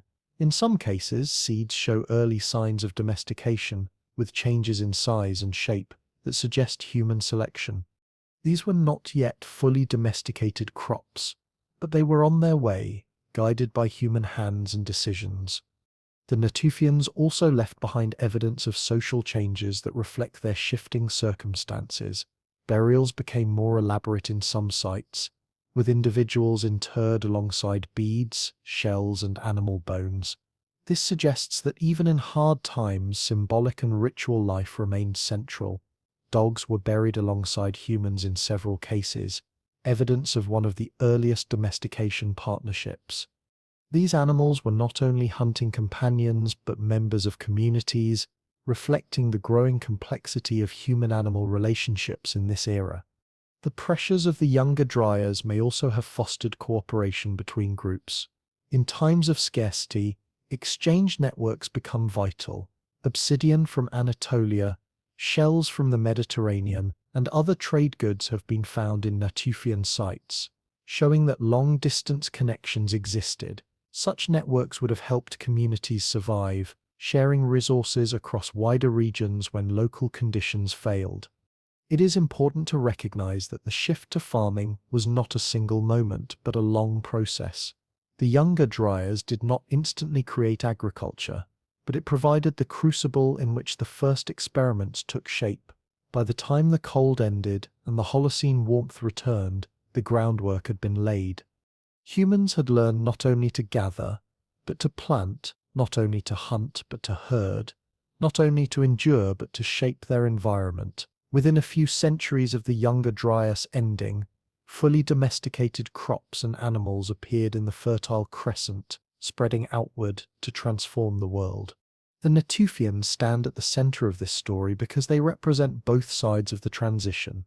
They show what was lost, the villages abandoned, the reliance on wild abundance disrupted, and what was gained, the first tentative steps toward farming, the roots of domestication, the resilience of human innovation. Their story is one of adaptation under pressure, of communities forced to choose between returning to old ways or inventing new ones. That choice shaped the future of humanity. When we think of farming today, it seems inevitable, as though it were the natural outcome of human progress. But in truth, it was a fragile innovation born in the midst of crisis. Without the Younger Dryas, it might not have happened when it did. The Natufians, facing cold, drought, and scarcity, took the first steps toward a different world. They could not have known that their experiments would lead to cities, civilizations, and everything that followed. For them it was simply survival. For us, it was the beginning of history. And so, as the Younger Dryas froze rivers, shortened seasons, and withered wild plants, the Natufians responded in ways that would change humanity forever. Some moved on, chasing game and abandoning villages. Others stayed, experimenting with seeds and soil, laying the foundation for farming. Out of hardship came innovation.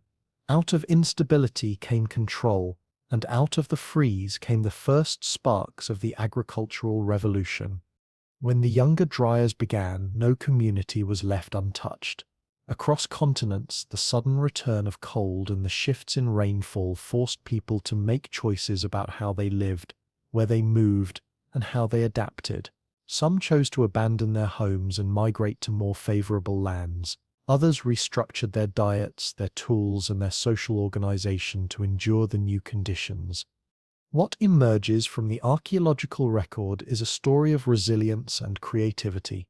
People did not give up in the face of a 1,000-year winter. They adapted, and in doing so laid the foundations for much of what followed in human history. Survival in such times meant facing uncertainty as a constant companion. For hunter-gatherer groups in Europe, the abrupt cooling pushed forests back and brought tundra landscapes back into dominance. Animals that thrived in cold conditions, such as reindeer and wild horses, became more important once again. Hunters followed their migrations, adjusting routes and developing new methods for capturing swift-moving prey. Smaller animals, fish, and birds also became more significant food sources. Archaeological sites show shifts in bone assemblages, suggesting that people broadened their diets when the larger game disappeared or moved. Survival meant flexibility, an ability to eat what the land provided, no matter how different it was from what previous generations had relied upon. In the Near East, where the Natufians had begun to explore more settled ways of life, survival meant a difficult choice. Some communities abandoned their villages, returning to mobile lifestyles that allowed them to chase resources across the landscape. Others doubled down on experiments with plants, sowing seeds and tending them to increase reliability. It was a gamble, but one that eventually led to agriculture. For both groups, the key was adaptation. Neither approach guaranteed security, but both reflected human creativity under stress. Migration was another central strategy. As regions dried or froze, people moved in search of better conditions. In North Africa, the Sahara, which had been greener during the warming before the Younger Dryas, dried again into desert. Populations that had spread into these greener lands were forced to retreat toward the Nile Valley, where water remained dependable. This concentration of people in one fertile corridor would have lasting consequences, eventually fostering the conditions for complex societies along the Nile. In Europe, some groups shifted southward as northern lands became too cold, while others clung to the margins of ice sheets, following herds that still thrived there. Migration was not always a choice. Sometimes it was forced, dictated by hunger or thirst, by landscapes that no longer provided what they once had. Adaptation was not only physical but cultural. People developed new tools suited to their changing environments. In North America, after the decline of the Clovis culture, new projectile point styles emerged, smaller and more efficient, better for hunting smaller game or fishing. In Europe, microliths, tiny stone blades that could be mounted on arrows or spears, became more common, reflecting a shift toward precision and versatility. In the Near East, grinding stones and storage pits multiplied, evidence of a growing reliance on plant foods. These changes in technology were responses to the shifting demands of survival, proof that people did not simply endure passively, but actively reshaped their ways of life. Social organization also adapted. Scarcity encourages cooperation, and many groups likely formed tighter bonds within communities or networks of exchange with neighbors. Archaeological evidence shows that trade in materials such as obsidian, shells, and stone continued even during the Younger Dryas. These exchanges would have been more than luxury. They would have built alliances, creating safety nets in times of shortage. If one group struggled, others might provide resources, knowing that the favor could be returned. In such fragile environments, no group could afford total isolation. At the same time, pressure could create conflict. Migration into new territories sometimes meant competition with groups already there. Scarcity of game or plants could drive tensions, leading to skirmishes or territorial disputes. Evidence of violence, while not overwhelming, does appear in some archaeological sites of this period. Survival was not only about cooperation, but also about competition, about defending resources as much as sharing them. Human responses to stress were as complex then as they are today. The adaptations of the Younger Dryas also highlight the role of knowledge. Survival depended not only on physical tools, but on information passed through generations. Which plants could still be eaten when others failed? Where did animals migrate in different seasons? How to find water in dry years? Such knowledge would have been essential. Oral traditions, stories, and rituals may have encoded practical survival strategies. By embedding knowledge in culture, communities ensured that even in times of dislocation, wisdom endured. Migration, adaptation, and survival strategies were not limited to basic needs. People continued to create art, ritual, and symbolic expression. Even in these harsh times, cave paintings, carvings, and figurines from the Younger Dryas period show that imagination and creativity were not extinguished by cold and scarcity. On the contrary, symbolic life may have become even more important, providing meaning, cohesion, and resilience. Ritual gatherings, dances, or shared myths could reinforce group identity, helping people endure the uncertainty around them. For many, the Younger Dryas would have defined their entire existence. Generations were born and died without ever knowing a different climate. To them, the cold and scarcity were not interruptions, but the normal order of things. Migration was part of life, adaptation, a constant necessity. Only when the climate warmed again at the end of the Younger Dryas would descendants realize that another world was possible. For those who lived through it, resilience was not a choice but a condition of life. In hindsight, the adaptations made during this period were pivotal. The turn toward farming in the Near East, the diversification of diets in Europe, the reorganization of hunting in North America, all were direct responses to the pressures of the Younger Dryas.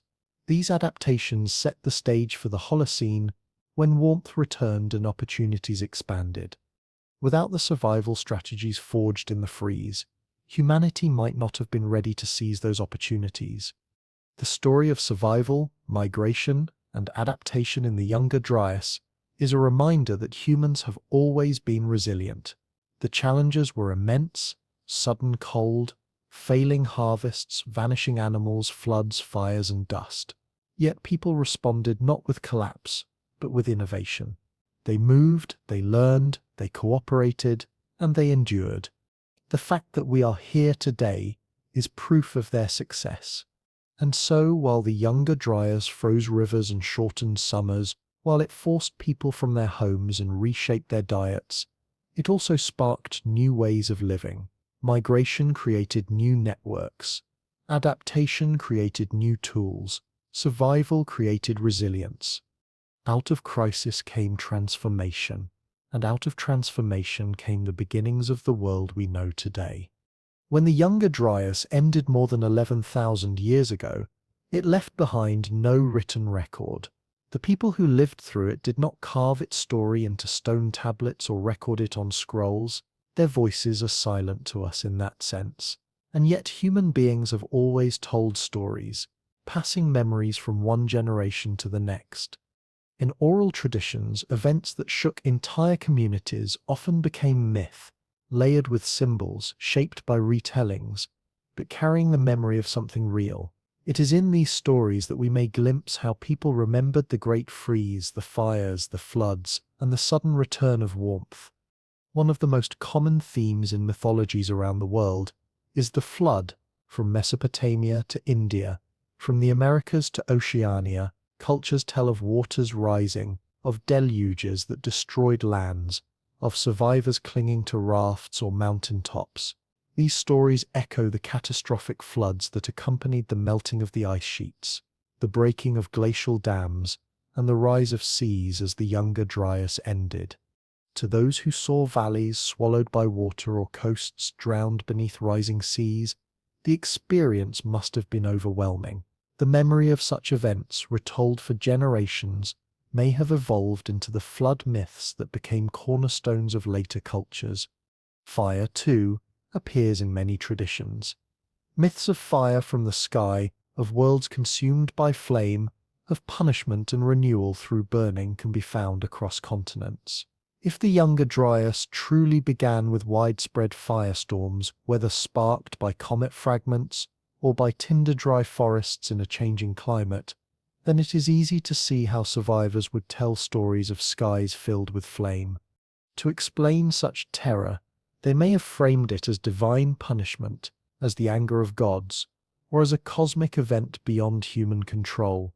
Over generations, those memories could transform into myths of fiery destruction and rebirth.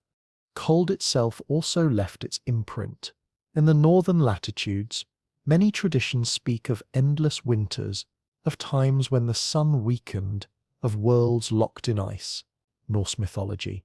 Written down much later, but drawing on older traditions, includes the idea of Fimbulwinter, a great and terrible winter that precedes the end of the world.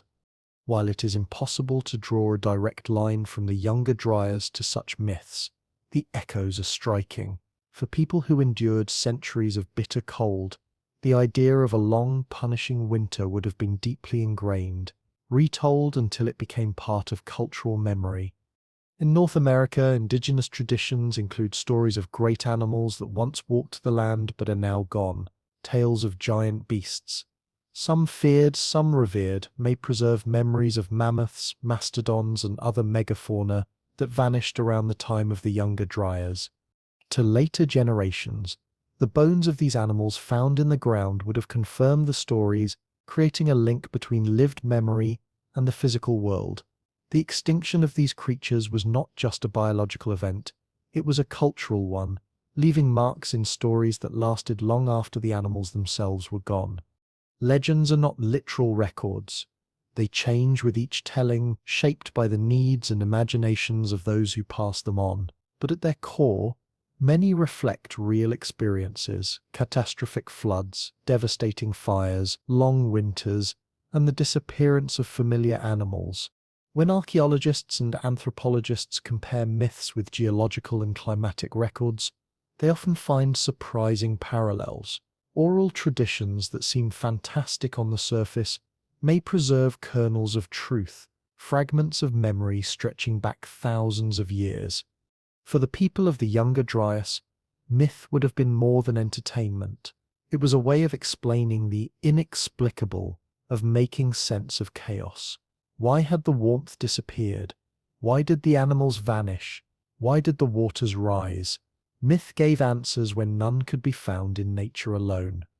It also served as a warning, reminding future generations of dangers that could return. Stories of floods may have taught communities to respect rivers and seas. Stories of fire may have taught caution about the skies. Stories of cold may have reinforced the importance of preparation and resilience.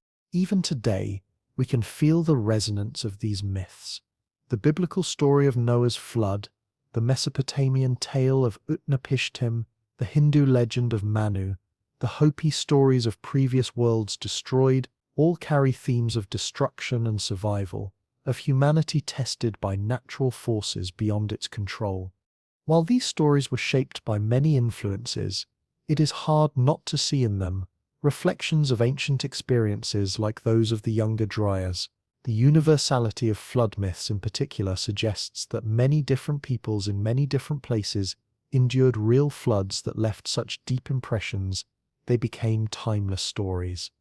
The Younger Dryas also reminds us that myth and science are not opposed but complementary. Science provides evidence, dates, and mechanisms. Myth provides the human experience, the memory of what it felt like to live through these events. Together, they offer a fuller picture of the past. Science can tell us that Lake Agassiz drained catastrophically, raising sea levels and flooding valleys. Myth can tell us what it meant to watch the waters rise, to lose a homeland, to start again. It is important, too, to remember that for the people of the Younger Dryas, these were not distant events. They were lived realities shaping lives directly. Myth was not just about remembering the past, but about living with the present. In a world where climate shifted suddenly, where cold could return in a single lifetime, stories reinforced the idea that the Earth was unpredictable, that survival required vigilance and adaptation. Legends in ice, preserved in memory and myth, are one of the ways the Younger Dryas still speaks to us. We may not have their exact words, but we have their echoes in stories of floods and fires, of endless winters and vanished beasts. These echoes remind us that the people of 12,000 years ago were not so different from us. They too faced uncertainty. They too searched for meaning, and they too told stories to make sense of their world.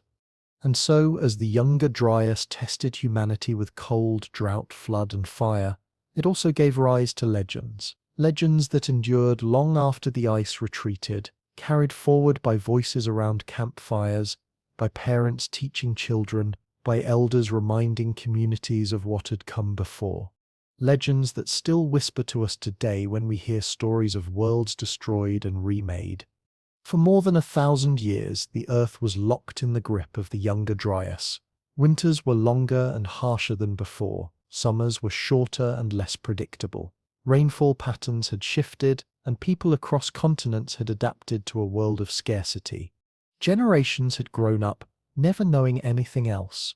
For them, the cold was not an interruption, but reality itself, the way the world simply was. And then, as suddenly as the cold had returned, it ended. Ice cores drilled from Greenland hold the clearest record of this transition. Layer by layer, year by year, they preserve the chemical signatures of ancient temperatures. When scientists studied these cores, they were stunned by what they found. Around 11,700 years ago, temperatures in Greenland jumped by as much as 10 degrees Celsius in just a few decades, perhaps even less. In climate terms, this was nearly instantaneous. One moment, the Earth was cold, the next it was warm, and the Holocene epoch, the stable, mild climate that we still live in today, had begun. What caused this sudden end remains as much a mystery as the beginning of the Younger Dryas. The leading explanation is that the same Atlantic circulation system that had faltered at the start now restarted. Once the balance of salinity and temperature returned, the conveyor belt roared back to life, carrying warm water northward again. Heat flooded back into the northern hemisphere. Forests advanced, glaciers retreated for the last time, and the Earth entered a new chapter. But why the system restarted when it did, so abruptly, is still debated. Some suggest that the melting of ice sheets had slowed by then, reducing the input of fresh water that had disrupted the conveyor. With less fresh water diluting the Atlantic, the salty surface could sink again, reviving the circulation.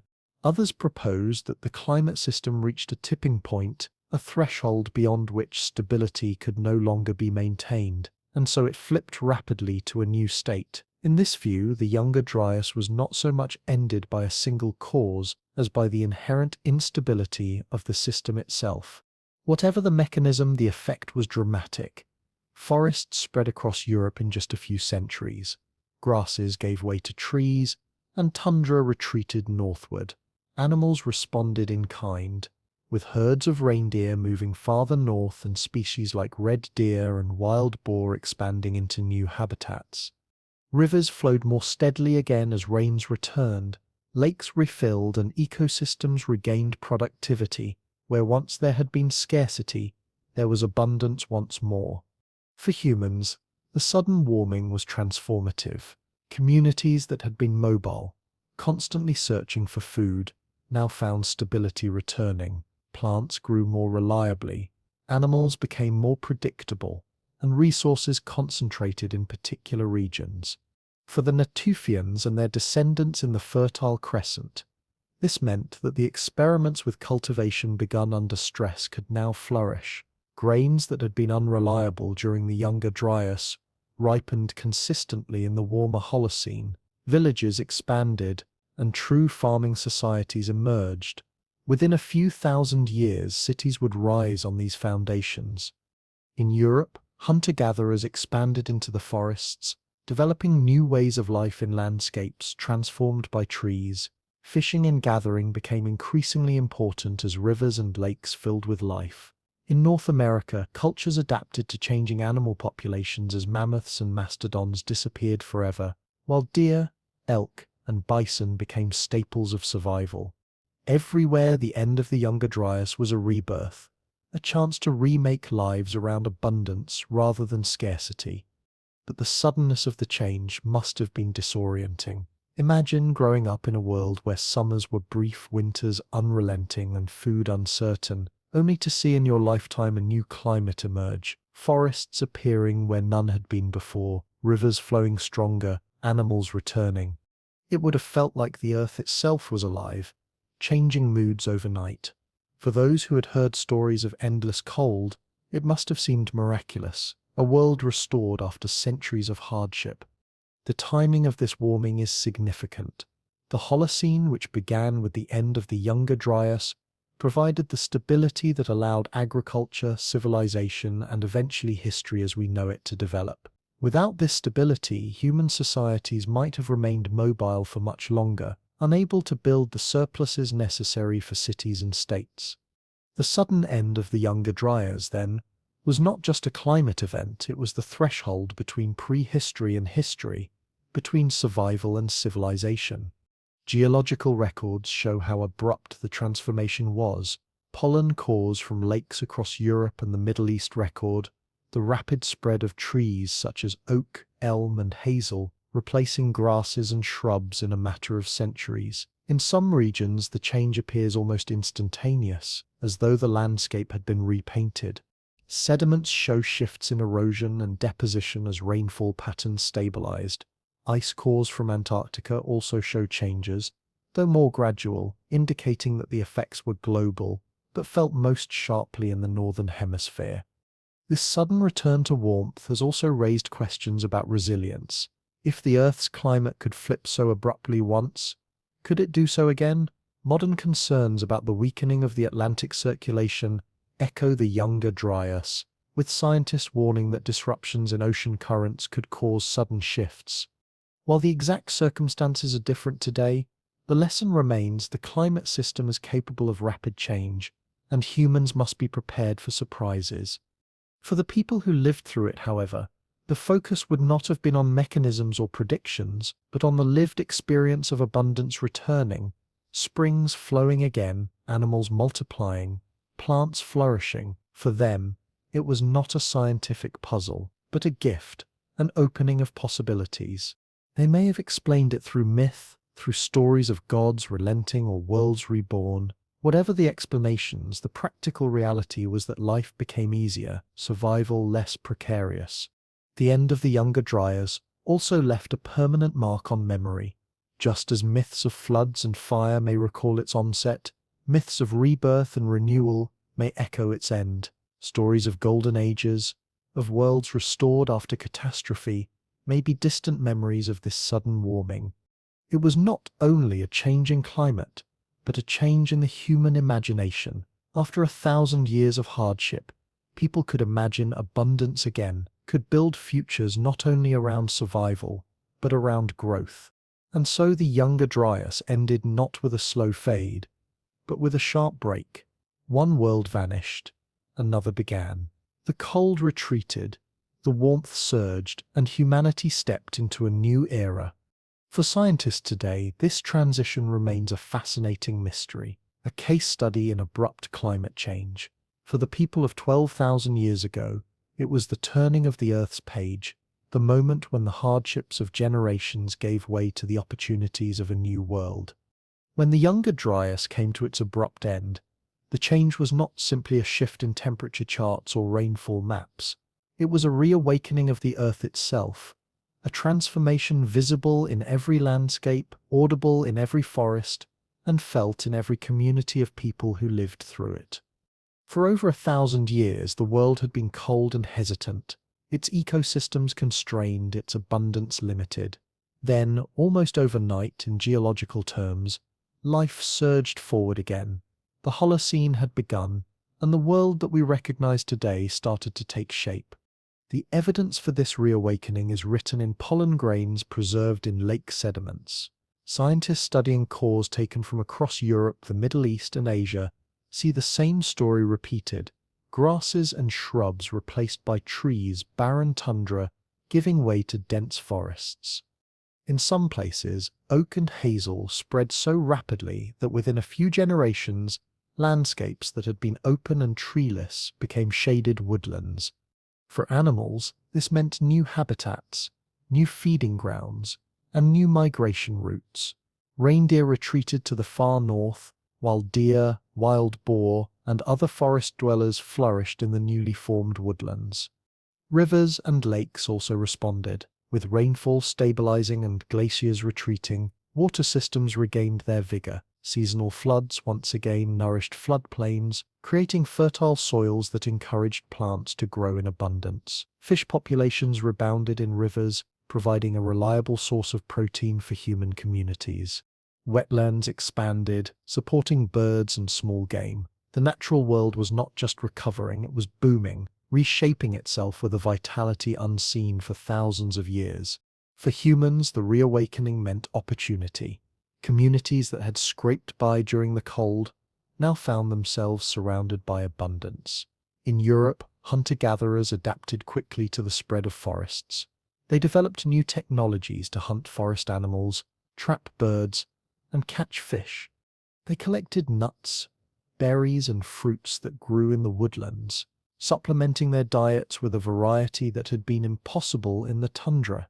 Archaeological sites from this period show an increase in diversity of food remains, suggesting that people were broadening their diets to match the new ecosystems around them.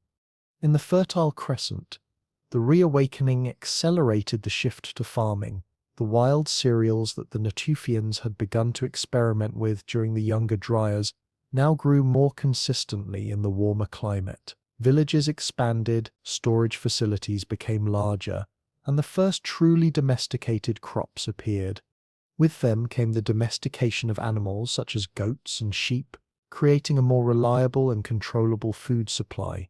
The abundance of the Holocene allowed communities to invest in permanent settlements, and in time these settlements would grow into the first cities. The agricultural revolution, nurtured in hardship during the Younger Dryas, blossomed in the warmth that followed. The reawakening also brought population growth.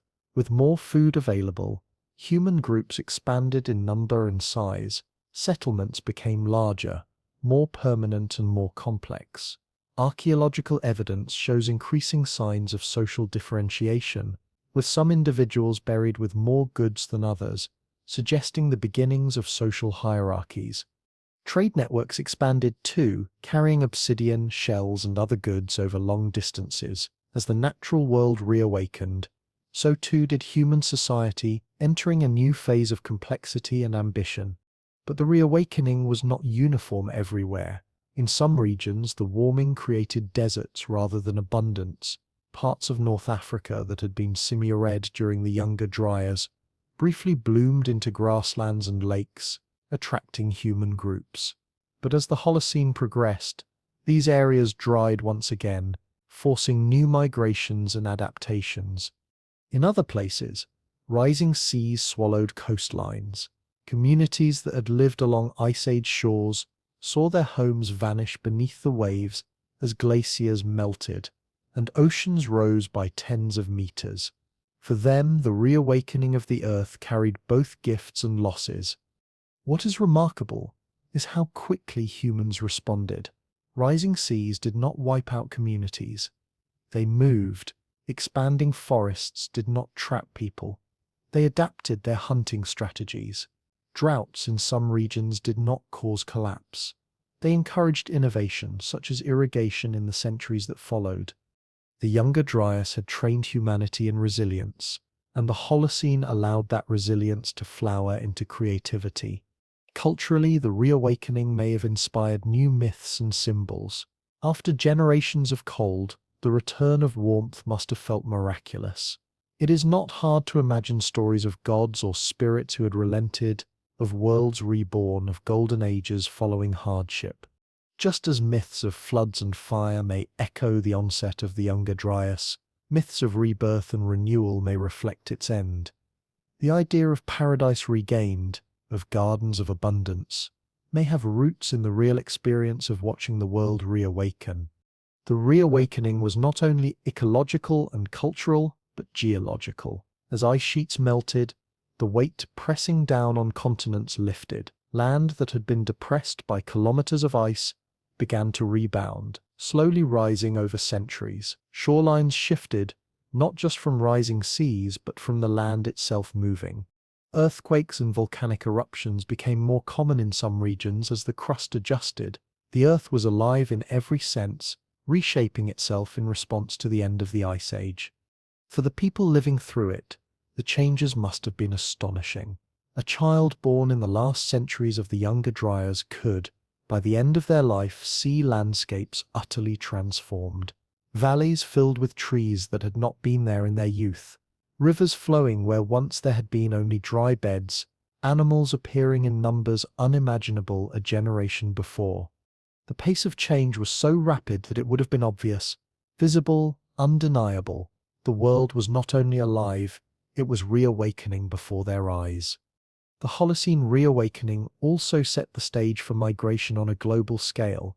As conditions improved, human groups expanded into new lands. Northern Europe, once inhospitable, became home to growing populations. Siberia, freed from some of its Ice Age extremes, saw renewed human activity. Across the Americas, cultures adapted to new ecosystems as forests and grasslands expanded.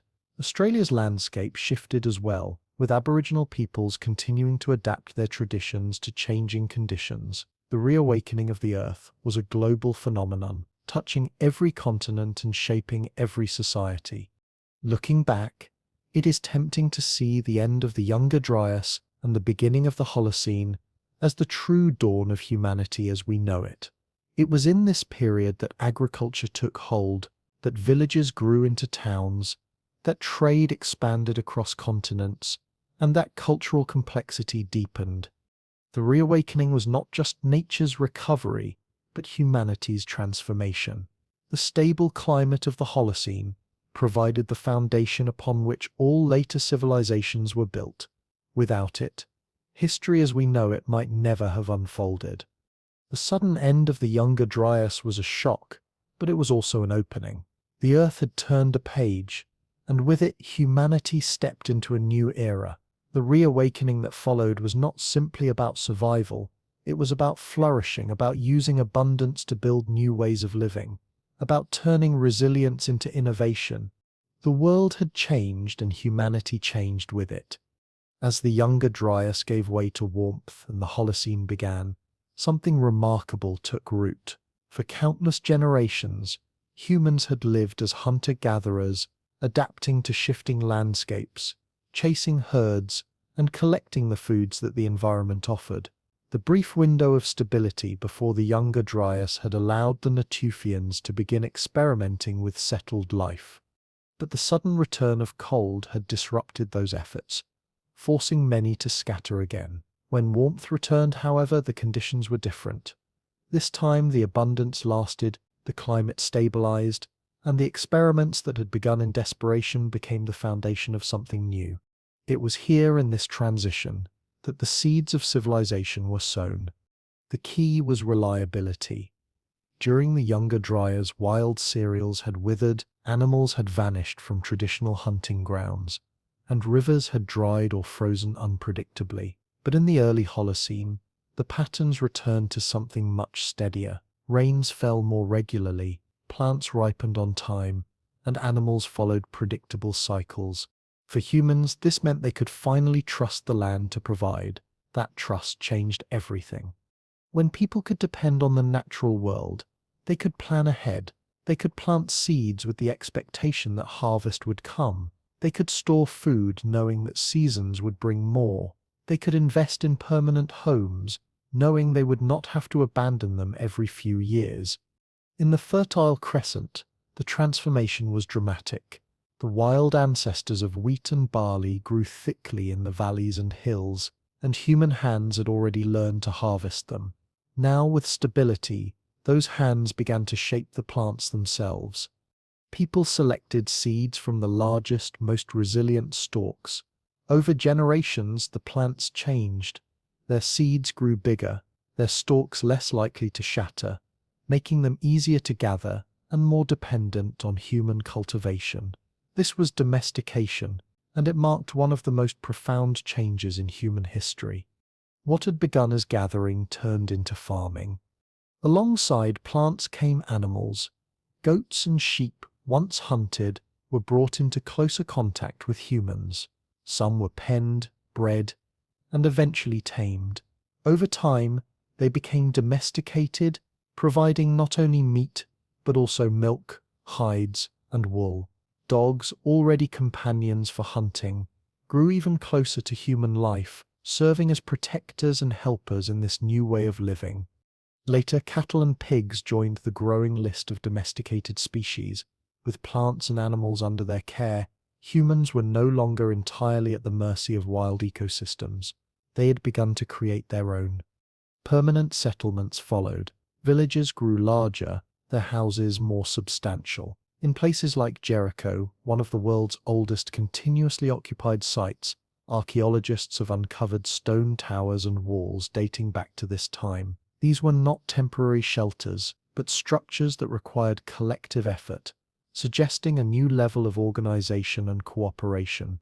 Storage facilities for grain became common, evidence of surpluses that could support communities through lean times. With surpluses came security, with security came growth. The seeds of civilization were not only biological but social. Farming required cooperation, families working together to sow and harvest, communities organizing irrigation and protection of fields, groups sharing tools and labor. This cooperation deepened social bonds and laid the groundwork for more complex societies. At the same time, surpluses allowed some individuals to specialize. Not everyone needed to hunt or farm. Some could craft tools, weave textiles, or focus on ritual and leadership.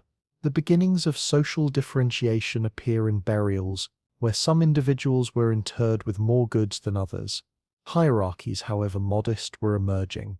Trade expanded as well. Farming communities produced surpluses that could be exchanged for materials not available locally. Obsidian for blades, shells for ornaments, pigments for decoration, all moved along trade routes that grew in length and complexity. These exchanges were not only economic but cultural, spreading ideas, technologies, and symbols across wide regions. The seeds of interconnected civilizations were being planted alongside the seeds of crops. The transformation was not uniform everywhere, nor was it without challenges. Farming was labor-intensive, often harder on the body than hunting and gathering. Early agriculturalists worked long hours in fields. Their diets narrowed to fewer staples, and their skeletons show signs of wear from repetitive tasks. Disease also became more common in denser settlements, where waste accumulated and close contact spread pathogens. Yet despite these drawbacks, the stability and surplus offered by farming outweighed the hardships. Populations grew, communities flourished, and the momentum toward civilization continued. In other parts of the world, similar processes unfolded. In China, millet and rice were domesticated in the river valleys. In Mesoamerica, maize, beans, and squash became staples. In the Andes, potatoes and quinoa were cultivated alongside the domestication of llamas and alpacas. In Africa, sorghum and yams were brought under human care. Each region found its own path to agriculture, shaped by its environment. But all were part of the same broader shift. Humans learning to cultivate rather than simply collect. The Younger Dryas had delayed this revolution, but its end unlocked it across the globe. Culturally, the seeds of civilization were also seeds of imagination. Farming anchored people to specific places, and with that came deeper connections to land. Sacred sites emerged, often marked by monuments or gathering places. One of the most striking is Göbekli Tepe in modern Turkey, dating to around the same time. Massive stone pillars carved with animals and symbols were arranged in circles, suggesting communal gatherings of hundreds of people built by hunter-gatherers on the cusp of farming. It shows that ritual and community organization were already taking monumental form. Farming did not just produce food, it produced culture, religion, and identity tied to place. The memory of the Younger Dryas likely lingered as well. Generations that had lived through scarcity would have remembered the uncertainty of the past. Farming may have seemed not only an opportunity but a necessity, a way to protect against the return of instability. Myths and traditions could have reinforced the importance of tending fields, honoring animals and maintaining balance with the natural world. In this sense, the hardship of the Younger Dryas shaped the mindset of the early Holocene, embedding caution and foresight into the foundations of civilization. As centuries passed, the seeds sown in this period grew. Villages turned into towns. Towns grew into cities. Writing, trade networks, states, and empires would eventually emerge from these first experiments in cultivation. But at the root of it all was this moment, the end of the Younger Dryas, the reawakening of the earth, and the first deliberate planting of seeds. It was not a single step, but a gradual unfolding, shaped by necessity and creativity, by resilience and opportunity, and yet it was decisive. Humanity had crossed a threshold from which there would be no return. The seeds of civilization were both literal and metaphorical. They were the grains scattered in tilled soil, the goats and sheep corralled near villages, the ideas of cooperation and surplus, the rituals that bound communities together. Each one sprouted in the fertile ground of the Holocene, watered by the abundance of a warming world. Each one carried within it the potential for growth far beyond what its planters could have imagined. And so, as the world reawakened from its frozen pause, humans did not simply return to old ways. They invented new ones. They planted the seeds of crops, of animals, of communities, of culture that would grow into civilizations. The Younger Dryas had tested them with fire, ice, flood, and famine. The Holocene offered a different challenge: how to use abundance wisely, how to build not only for survival, but for permanence. In rising to that challenge, humanity transformed the world forever. The Younger Dryas is long past, yet it remains one of the most important episodes in the story of our planet, not because it was the coldest period humans ever endured, nor because it lasted the longest, but because of how suddenly it arrived, how dramatically it reshaped ecosystems and societies, and how quickly it ended. It is the clearest reminder in the geological and archaeological record that climate does not always move slowly. Sometimes it lurches, sometimes it changes so quickly that entire ways of life are overturned in a single human lifetime. And from that truth, lessons emerge, lessons that reach across millennia, from the people who endured the Younger Dryas to us who face a very different climate crisis today. One of the first lessons is that human beings are resilient. The onset of the Younger Dryas would have felt catastrophic. Families who had built villages, who had begun to rely on wild cereals ripening each season, suddenly found themselves in a world where rains no longer came, where summers were cut short, where familiar animals migrated elsewhere or disappeared altogether. Yet they did not vanish. They adapted. Some moved and took up more mobile ways of life again. Others experimented with new strategies, tending plants, caring for animals, storing food. Even in times of great hardship, they found ways to persist. That resilience was not guaranteed. It was built day by day in choices about what to eat, where to travel, how to cooperate, and it is the same resilience we rely on today in the face of our own environmental challenges. A second lesson is that crises often spark innovation. Farming did not begin in a paradise of plenty, but in the hardship of the Younger Dryas. It was not abundance that drove people to plant seeds, but scarcity. The same pressure that forced communities to abandon their homes also pushed them toward the first experiments with cultivation. From those experiments came agriculture, and from agriculture came everything we associate with civilization. The pathway was not linear or inevitable, it was forged in response to crisis. That pattern repeats through history. When faced with disruption, humans innovate, and those innovations often transform the world. The Younger Dryas also shows us that climate change can be global yet uneven. While Europe and North America froze, some regions experienced different effects. Rainfall patterns shifted in South America, with some areas receiving more precipitation even as others dried out. In Asia, monsoon systems weakened, disrupting rivers and agriculture. In Africa, the Sahara expanded and contracted in cycles, forcing migrations along the Nile. This unevenness meant that while some communities suffered, others found new opportunities. The lesson is that climate change does not strike all places the same way, and responses must be local as well as global. For modern societies, that truth is crucial. Some regions will face droughts, others floods, others rising seas.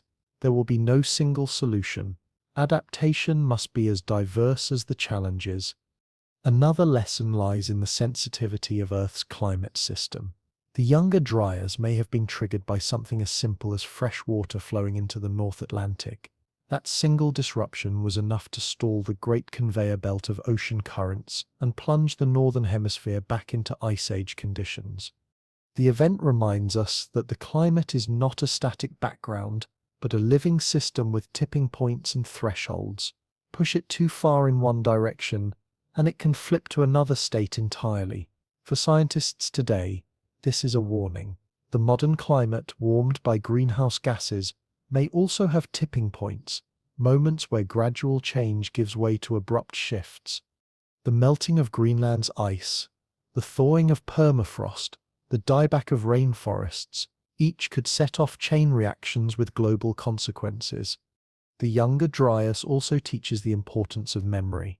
The people who lived through it did not leave written records, but they left stories, myths of floods, of fire, of endless winter. These were not just tales for entertainment. They were cultural memories of real events, warnings encoded in narrative form. By passing them down, communities preserved lessons about survival, about resilience, about the unpredictability of the Earth. Today, we have more precise tools, ice cores, satellite data, climate models, but the principle is the same. We must remember, record, and learn. Forgetting the past is one of the surest ways to repeat its mistakes. Perhaps the most sobering lesson is that abrupt change can arrive without warning. For centuries, the Earth warmed after the last ice age. Forests spread, animals multiplied, humans thrived. Then, almost instantly, the warmth vanished and cold returned. For over 1,000 years, the world was locked in that freeze until it ended just as suddenly. To people at the time, these changes must have seemed inexplicable, beyond comprehension. To us, they are a reminder that the climate system is not bound to human timescales. It can shift far faster than civilizations can adjust. The danger today is not that change is impossible to foresee, but that it may arrive more quickly than our societies are prepared to handle. Yet there is also a hopeful lesson. Just as abruptly as the Younger Dryas began, it ended. The Earth warmed, forests returned, animals thrived, and humans seized the opportunity to build the foundations of civilization. Out of hardship came renewal. Out of scarcity came innovation. The past does not promise that the future will unfold the same way, but it does show that adaptation and resilience can carry humanity through even the harshest disruptions. The final lesson may be humility. The Younger Dryas was not caused by humans. It was a natural event triggered by forces far beyond the control of small human groups scattered across the planet. Yet its effects were total. It shaped lives, cultures, and the trajectory of our species. Today, by contrast, the climate change we face is driven by human activity. That difference brings responsibility. We cannot prevent volcanic eruptions or cosmic impacts, but we can decide how much carbon we emit, how we manage forests and oceans, how we respond to warning signs. The Younger Dryas shows us what happens when the climate shifts suddenly. The question for us is whether we'll act before our own disruptions push the system past another threshold. For those who lived through it, the lessons were immediate. Stay mobile, diversify food sources, cooperate with neighbors, tell stories that preserve memory. For us, the lessons are broader, but no less urgent. Respect the fragility of the climate system. Prepare for uneven impacts. invest in resilience and innovation, and above all, remember that change can be abrupt. The Younger Dryas is not just a chapter in prehistory, it is a message carved into ice and stone, a warning from 12,000 years ago that still speaks to us now. And as we look back, we see not only a world frozen, but a humanity that endured. That endurance is our inheritance, a reminder that while the Earth may shift suddenly, we are capable of adapting. The challenge is to do so wisely, learning from the past, anticipating the future, and carrying forward the lessons of an abrupt climate shift that once changed the world.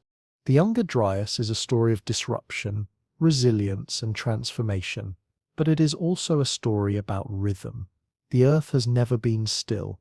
Its climate, its oceans, its winds, its very surface have always been in motion, shifting on scales both vast and intimate. Ice ages come and go, warm periods rise and fall, oceans advance and retreat, life expands, collapses, and adapts. The Younger Dryas was not an exception, but part of this rhythm, a sudden, dramatic beat in the long song of the planet. And as we look at our fragile future, we must recognize that we are still living within those rhythms, even as we alter them with our own actions. One of the clearest lessons of the Younger Dryas is that the Earth's climate system is capable of abrupt shifts.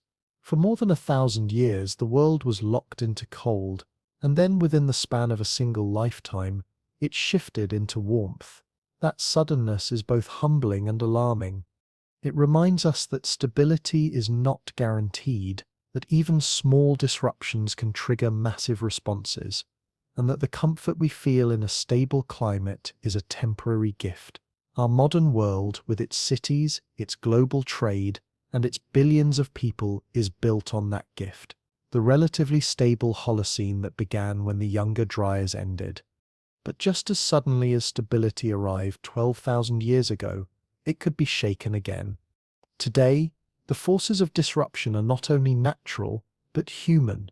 Greenhouse gases released by burning fossil fuels are altering the atmosphere at a pace unmatched in human history. Ice sheets are melting, seas are rising, and extreme weather is becoming more common. Scientists warn that we may be approaching tipping points, thresholds where gradual warming could lead to abrupt and irreversible changes. The melting of Greenland's ice, the weakening of the Atlantic circulation, the release of methane from thawing permafrost, each of these echoes the kinds of mechanisms that drove the Younger Dryas. The difference now is that we are the ones applying the pressure. This makes our position unique. The people of the Younger Dryas had no control over the forces reshaping their world. They could only adapt. We, however, have both knowledge and agency.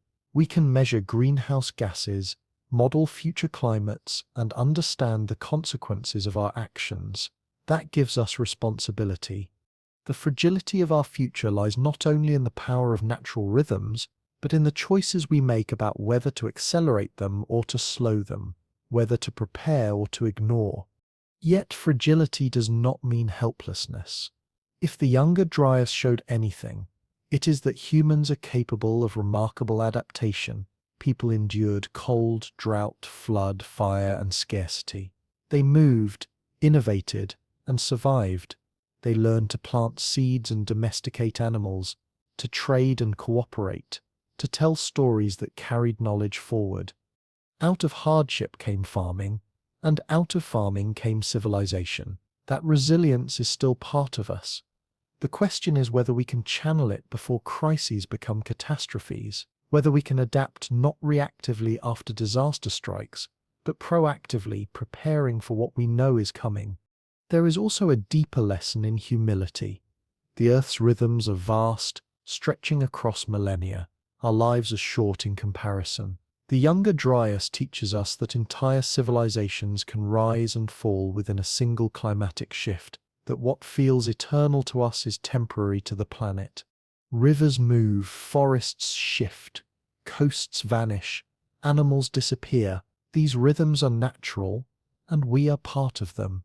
The fragility of our future lies in forgetting that fact, in imagining that we are separate from the systems that sustain us. The Younger Dryas also invites us to think about scale. For people then, the disruption was local and immediate. Fields withering, animals gone, water drying. For us, the disruption is global. Carbon released in one part of the world warms the entire planet. Melting ice in Greenland raises seas everywhere. The interconnectedness of modern society means that no place is isolated. A drought in one region can affect food prices globally. A flood in another can disrupt supply chains continents away. Just as the Younger Dryas showed that climate disruptions ripple across the globe, today's world shows how those ripples can move through human systems as well as natural ones. And yet, within this fragility, there is also continuity. The rhythms of Earth have always included disruption. Ice advances, ice retreats, seas rise, seas fall, forests expand, forests contract. The Younger Dryas was one moment in that ongoing dance, a reminder that change is not the enemy, but the nature of the system itself. The danger lies not in change alone, but in the speed of change, in how abruptly the rhythms shift. For humans, the challenge is not to stop change, that is impossible, but to live wisely within it, to adapt at the pace required, to anticipate rather than simply endure. There is also something to be said about memory. The Younger Dryas left its traces in myths of floods and fires, in bones of vanished animals, in the ruins of abandoned villages. Those were the ways ancient peoples preserved the memory of abrupt change. Today we preserve it with ice cores, with climate models, with satellite records. Both are forms of storytelling, one oral and symbolic, the other scientific and numerical. Both are attempts to carry forward the lessons of the past into the decisions of the future. If we ignore those lessons, the fragility of our future will become vulnerability. If we heed them, fragility can become foresight. Looking at the Younger Dryas from the distance of 12,000 years, we see both warning and inspiration. The warning is that climate can shift suddenly without notice, overturning ways of life that seem permanent. The inspiration is that humanity endured, adapted, and even used the crisis as a springboard for innovation. Our fragile future is shaped by both of these truths. We cannot assume stability, but neither should we assume collapse. What matters is how we respond. The rhythms of Earth will continue.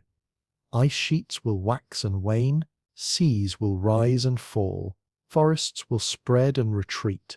Over tens of thousands of years, the planet will pass through new ages, new climates, new balances. Our task is not to halt these rhythms, but to live wisely within them, to ensure that our societies can withstand their shifts.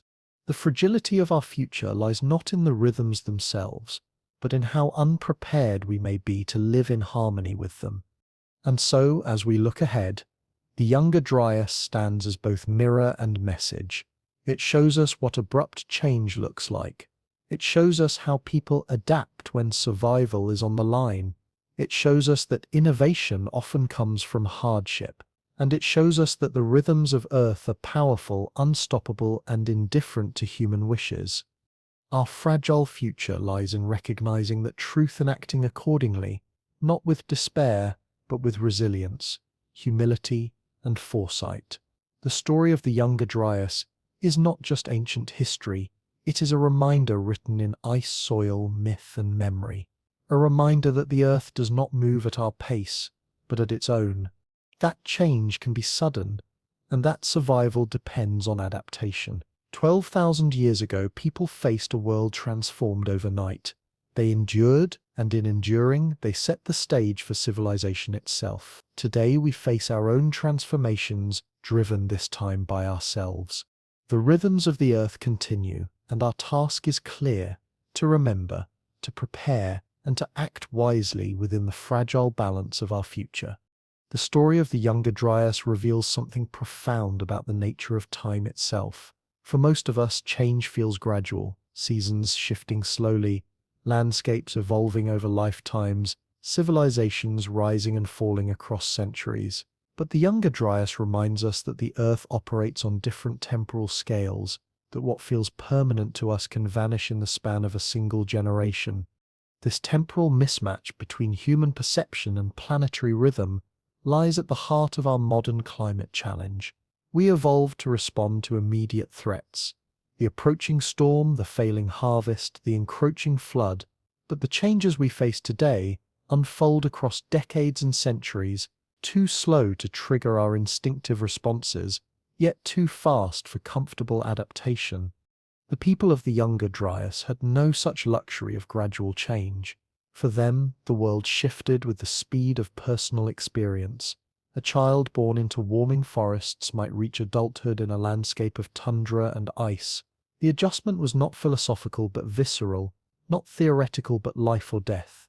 And yet they survived, not through grand technologies or elaborate plans, but through flexibility, cooperation, and an intimate knowledge of their environment.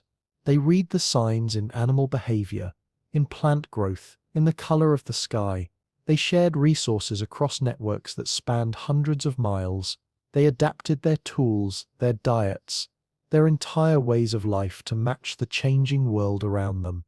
Today, we face our own great climate shift, but with advantages those ancient peoples could never have imagined. We can measure atmospheric gases with precision. We can model future climate scenarios. We can communicate instantly across continents and coordinate responses on a global scale. Yet we also face challenges they did not. Our populations are vastly larger, our societies more complex, our dependence on stable climate more complete.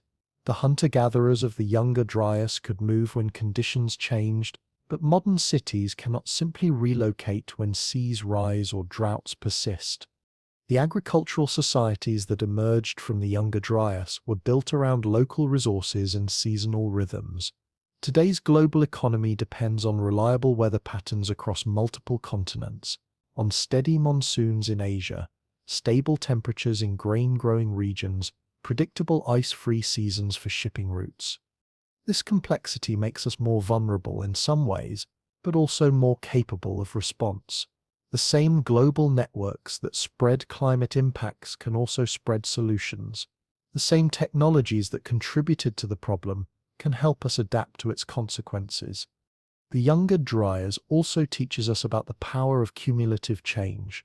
The event itself may have been triggered by a single massive flood, but its effects persisted because of feedback loops that reinforced the cooling.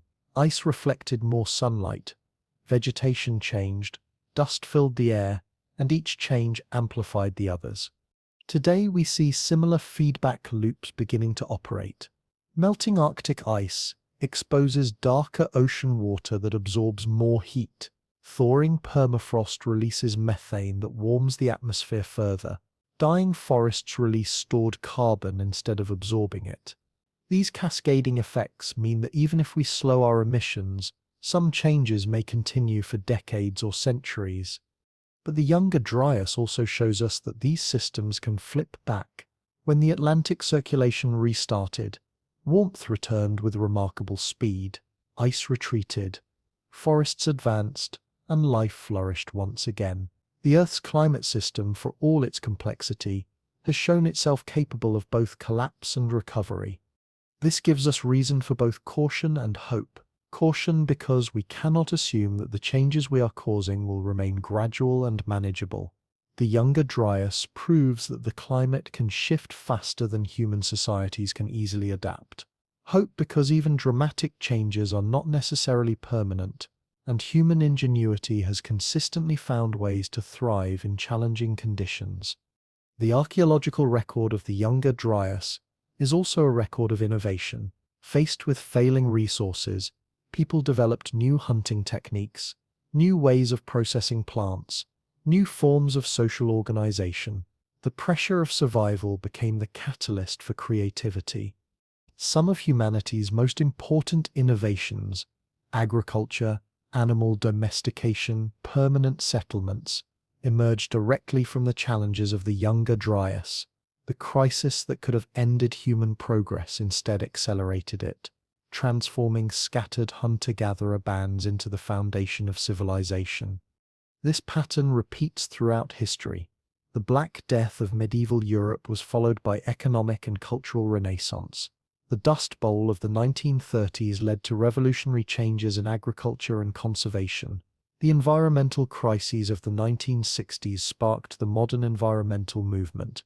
Crisis, it seems, often serves as a teacher, forcing societies to question assumptions, abandon failing strategies, and embrace new possibilities. The question for our time is whether we can learn these lessons before crisis becomes catastrophe, whether we can innovate proactively rather than merely react to disaster.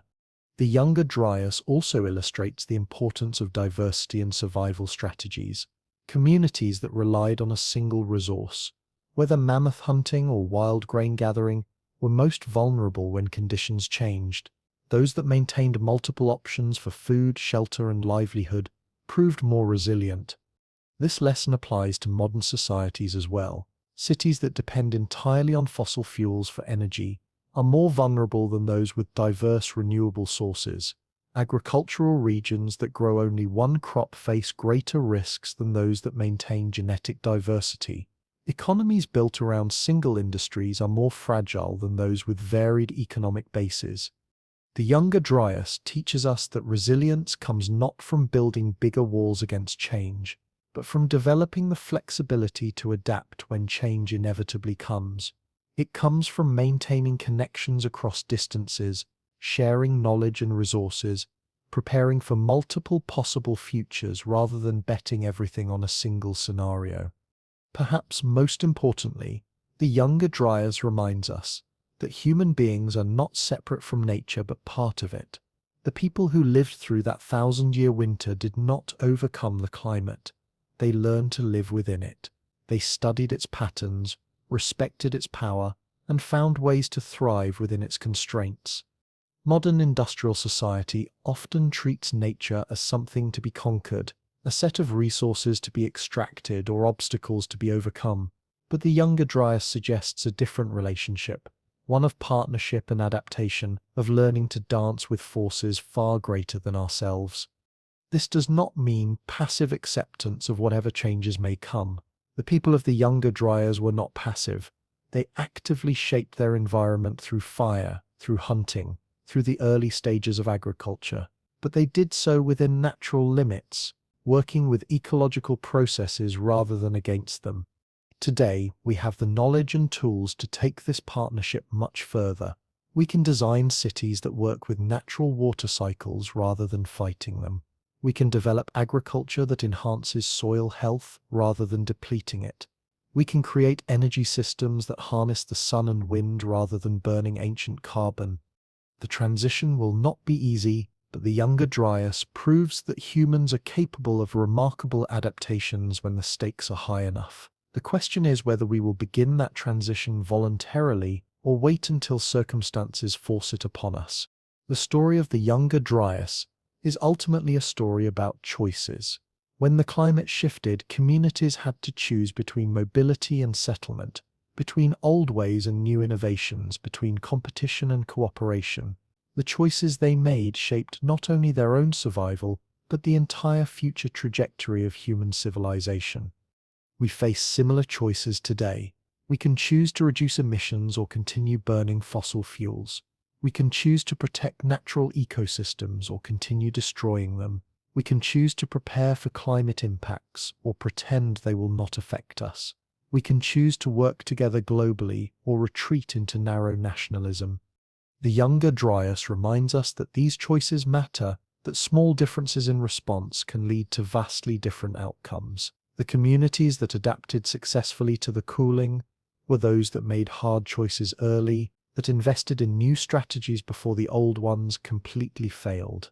For modern societies, this suggests the importance of acting before we are forced to act, of making difficult transitions while we still have options rather than waiting until we have none.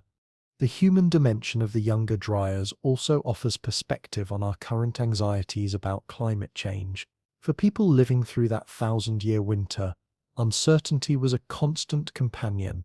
They could not know whether the cold would last another season or another century. They could not predict which resources would remain available or which strategies would prove successful. Yet, they continued to live, to create, to hope. They painted caves and carved figurines. They told stories and raised children. They maintained the full spectrum of human experience, even in the face of unprecedented environmental stress. This persistence in the face of uncertainty is perhaps humanity's greatest strength. We are a species that imagines futures and works toward them even when the present is difficult and the outcome uncertain. The people of the Younger Dryas could not know that their experiments with plant cultivation would lead to agriculture, or that their adaptations would lay the groundwork for civilization. They planted seeds, literal and metaphorical, not because they could guarantee the harvest, but because planting seeds is what humans do. We invest in futures we may not live to see, we create knowledge and pass it on, we build things intended to outlast us. The Younger Dryas also challenges our modern relationship with comfort and stability. For most of human history, change and uncertainty were normal parts of life. People expected seasons of abundance and scarcity, periods of growth and contraction, times when the familiar patterns of life would be disrupted. Modern industrial society, particularly in wealthy nations, has created an expectation of endless growth and stability, an assumption that tomorrow will be much like today, only better. The Younger Dryas reminds us how unusual this period of stability has been, and how precarious it may prove to be. This does not mean we should abandon hopes for prosperity and progress, but it does suggest that we might benefit from rediscovering some of the adaptive skills that carried our ancestors through difficult times. Skills like flexibility, frugality, community cooperation, and respect for natural limits. The archaeological sites of the Younger Dryas often reveal evidence of increased social cooperation during times of stress. Tool-making materials were shared across longer distances. Storage facilities were built for community rather than individual use. Burial practices suggest greater equality in times when survival depended on everyone's contribution. These patterns suggest that crisis often brings out both the worst and best in human nature, but that survival tends to favor cooperation over competition, sharing over hoarding, collective action over individual accumulation.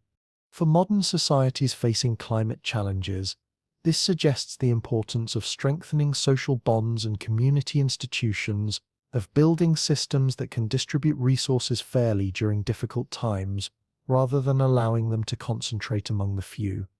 The Younger Dryas also offers lessons about the pace of change. While the climate shift was abrupt by geological standards, it still unfolded over human lifetimes. People had time to observe, experiment, and adapt.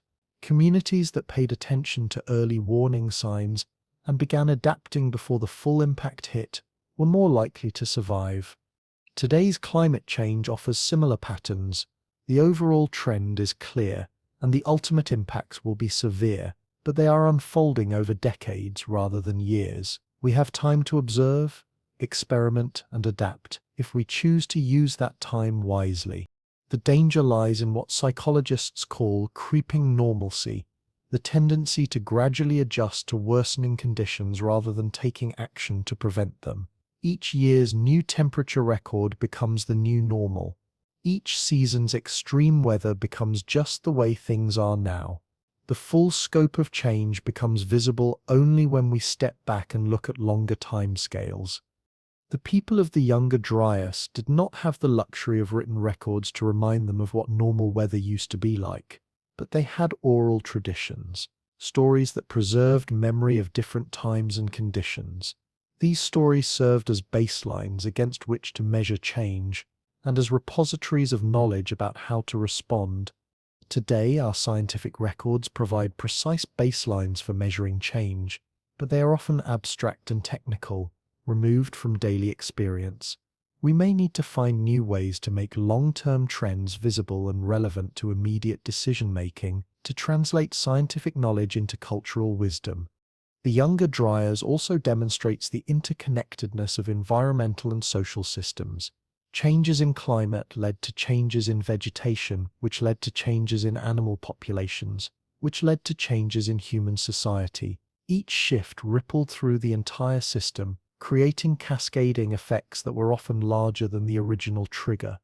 Today's climate change operates on an even larger scale, affecting not just local ecosystems but global systems of ocean circulation, atmospheric chemistry, and biological diversity. The responses will need to be equally systemic, addressing not just energy and emissions but also food systems, urban design, transportation networks, and social institutions. The successful adaptations of the Younger Dryas were those that recognized these interconnections, that understood that survival required attention to the whole system rather than just individual components. Communities that focused only on their immediate needs without considering broader environmental changes were less likely to thrive. The Younger Dryas also offers perspective on the role of leadership during times of transition. Archaeological evidence suggests that some communities became more hierarchical during times of stress, concentrating decision-making power in the hands of a few. Others became more egalitarian, distributing leadership responsibilities more widely. For modern societies, this suggests the importance of systems thinking, of recognizing that climate change is not just an environmental problem, but a challenge that touches every aspect of human organization. Solutions will need to be equally comprehensive, addressing social, economic, and political dimensions alongside technological ones. Interestingly, the evidence suggests that more egalitarian communities were often more successful at adapting to changing conditions.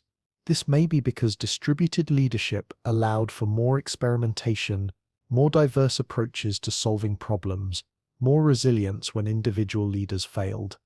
For modern societies, this suggests the importance of inclusive decision-making processes during times of crisis, of ensuring that diverse voices and perspectives are heard, rather than concentrating power among narrow elites. Climate change will require enormous creativity and innovation, and these are more likely to emerge from diverse communities than from homogeneous ones. The role of knowledge and education also stands out in the Younger Dryas record. Communities that maintained and transmitted detailed ecological knowledge were better able to adapt to changing conditions. They knew which plants could provide food during lean times, which migration routes animals would use when their preferred habitats changed. This knowledge was often encoded in stories, songs, and rituals, making it memorable and meaningful rather than merely technical. The most successful communities were those that combined practical skills with cultural traditions that reinforced adaptive behavior. Today, we have vastly more information available about climate and environment than any previous human society, but much of it remains trapped in scientific papers and technical reports. The challenge is translating this knowledge into forms that can guide daily decisions and long-term planning, making it as embedded in culture as the ecological knowledge of hunter-gatherer societies. The Younger Dryas also illustrates the importance of maintaining hope and purpose during difficult times. Archaeological evidence from this period includes not just tools and shelters, but also art, jewelry, and ceremonial objects. People continued to create beauty and meaning even when survival was uncertain. This persistence of cultural and spiritual life during times of material hardship suggests something important about human resilience. We are not merely biological organisms responding to environmental pressures, but meaning-making creatures who require purpose and connection as much as food and shelter. For modern societies facing climate challenges, this suggests the importance of maintaining cultural institutions and activities that provide meaning and community, of ensuring that responses to climate change enhance rather than diminish the quality of human life. The transition out of the Younger Dryas also offers insights about recovery and renewal. When the climate shifted back to warmth, human societies did not simply return to their previous patterns. Instead, they built on the innovations developed during the difficult period, creating new forms of organization that were more complex and capable than what had existed before. The agricultural techniques, social institutions, and technological knowledge developed during the Younger Dryas became the foundation for the first cities and civilizations. Crisis had served as a catalyst for transformation, forcing innovations that might never have emerged under stable conditions. This suggests that our current climate crisis, while genuinely threatening and disruptive, may also serve as a catalyst for positive transformations that seemed impossible under previous conditions. The urgency of climate change is already driving innovations in renewable energy, sustainable agriculture, and social organization that might have taken decades longer to develop without that pressure. The key is ensuring that these innovations serve human well-being and environmental health, rather than simply preserving existing power structures and consumption patterns. The Younger Dryas shows that transformation is possible, but the direction of that transformation depends on the choices made during the crisis period. Looking at the Younger Dryas from our current perspective, perhaps the most striking lesson is the power of incremental adaptation. The people who survived that thousand-year winter did not do so through heroic gestures or revolutionary breakthroughs, but through countless small adjustments and innovations. They modified their tools, adjusted their diets, altered their social arrangements, each change building on the last. This incremental approach to adaptation may be particularly relevant for modern climate responses. While we often focus on dramatic technological solutions or radical social transformations, the Younger Dryas suggests that resilience may come more from the accumulation of many small changes than from any single large intervention. Every household that reduces energy use, every community that builds local food systems, every business that adapts to climate risks, every government that invests in resilience, these incremental changes may collectively create the adaptive capacity needed to navigate climate disruption successfully. The Younger Dryas also reminds us that adaptation is not a one-time event but an ongoing process. The climate did not simply shift once and then stabilize.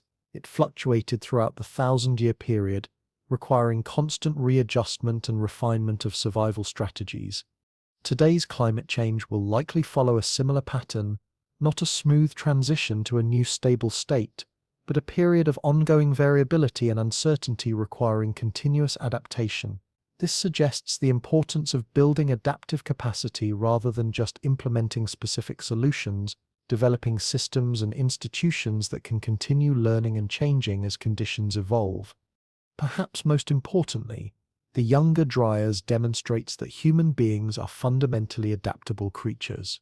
We have survived ice ages and warming periods, volcanic winters and drought cycles, ecological collapses and resource depletion, not through strength or speed or any single specialized trait, but through our ability to learn, innovate, and cooperate. This adaptability is our species' greatest asset in facing climate change. We may not be able to prevent all the impacts of a warming planet, but we can learn to live with them, to minimize their harm, and to build better systems from their lessons. The people of the Younger Dryas could not have imagined the world we inhabit today, with its vast cities and global communications, its complex technologies and interconnected economies, but their adaptations made our world possible. Their innovations in agriculture and social organization provided the foundation for everything that followed. Similarly, we cannot fully imagine what the world might look like after we successfully navigate the current climate transition, but our adaptations today will shape that future world. Our innovations in energy and technology, our experiments in social organization, our discoveries about living sustainably within planetary boundaries. The Younger Dryas ended not with exhaustion and collapse, but with renewal and growth. The Holocene that followed was a period of unprecedented human flourishing, the stable climate that allowed agriculture to spread, cities to rise, knowledge to accumulate, art and science to flower. Our current climate transition will not lead back to the Holocene. That stable period is ending whether we act or not, but it could lead to something new and potentially wonderful. A world where human civilization has learned to live in genuine partnership with natural systems, where technology serves life rather than dominating it, where all people have access to the resources needed for flourishing.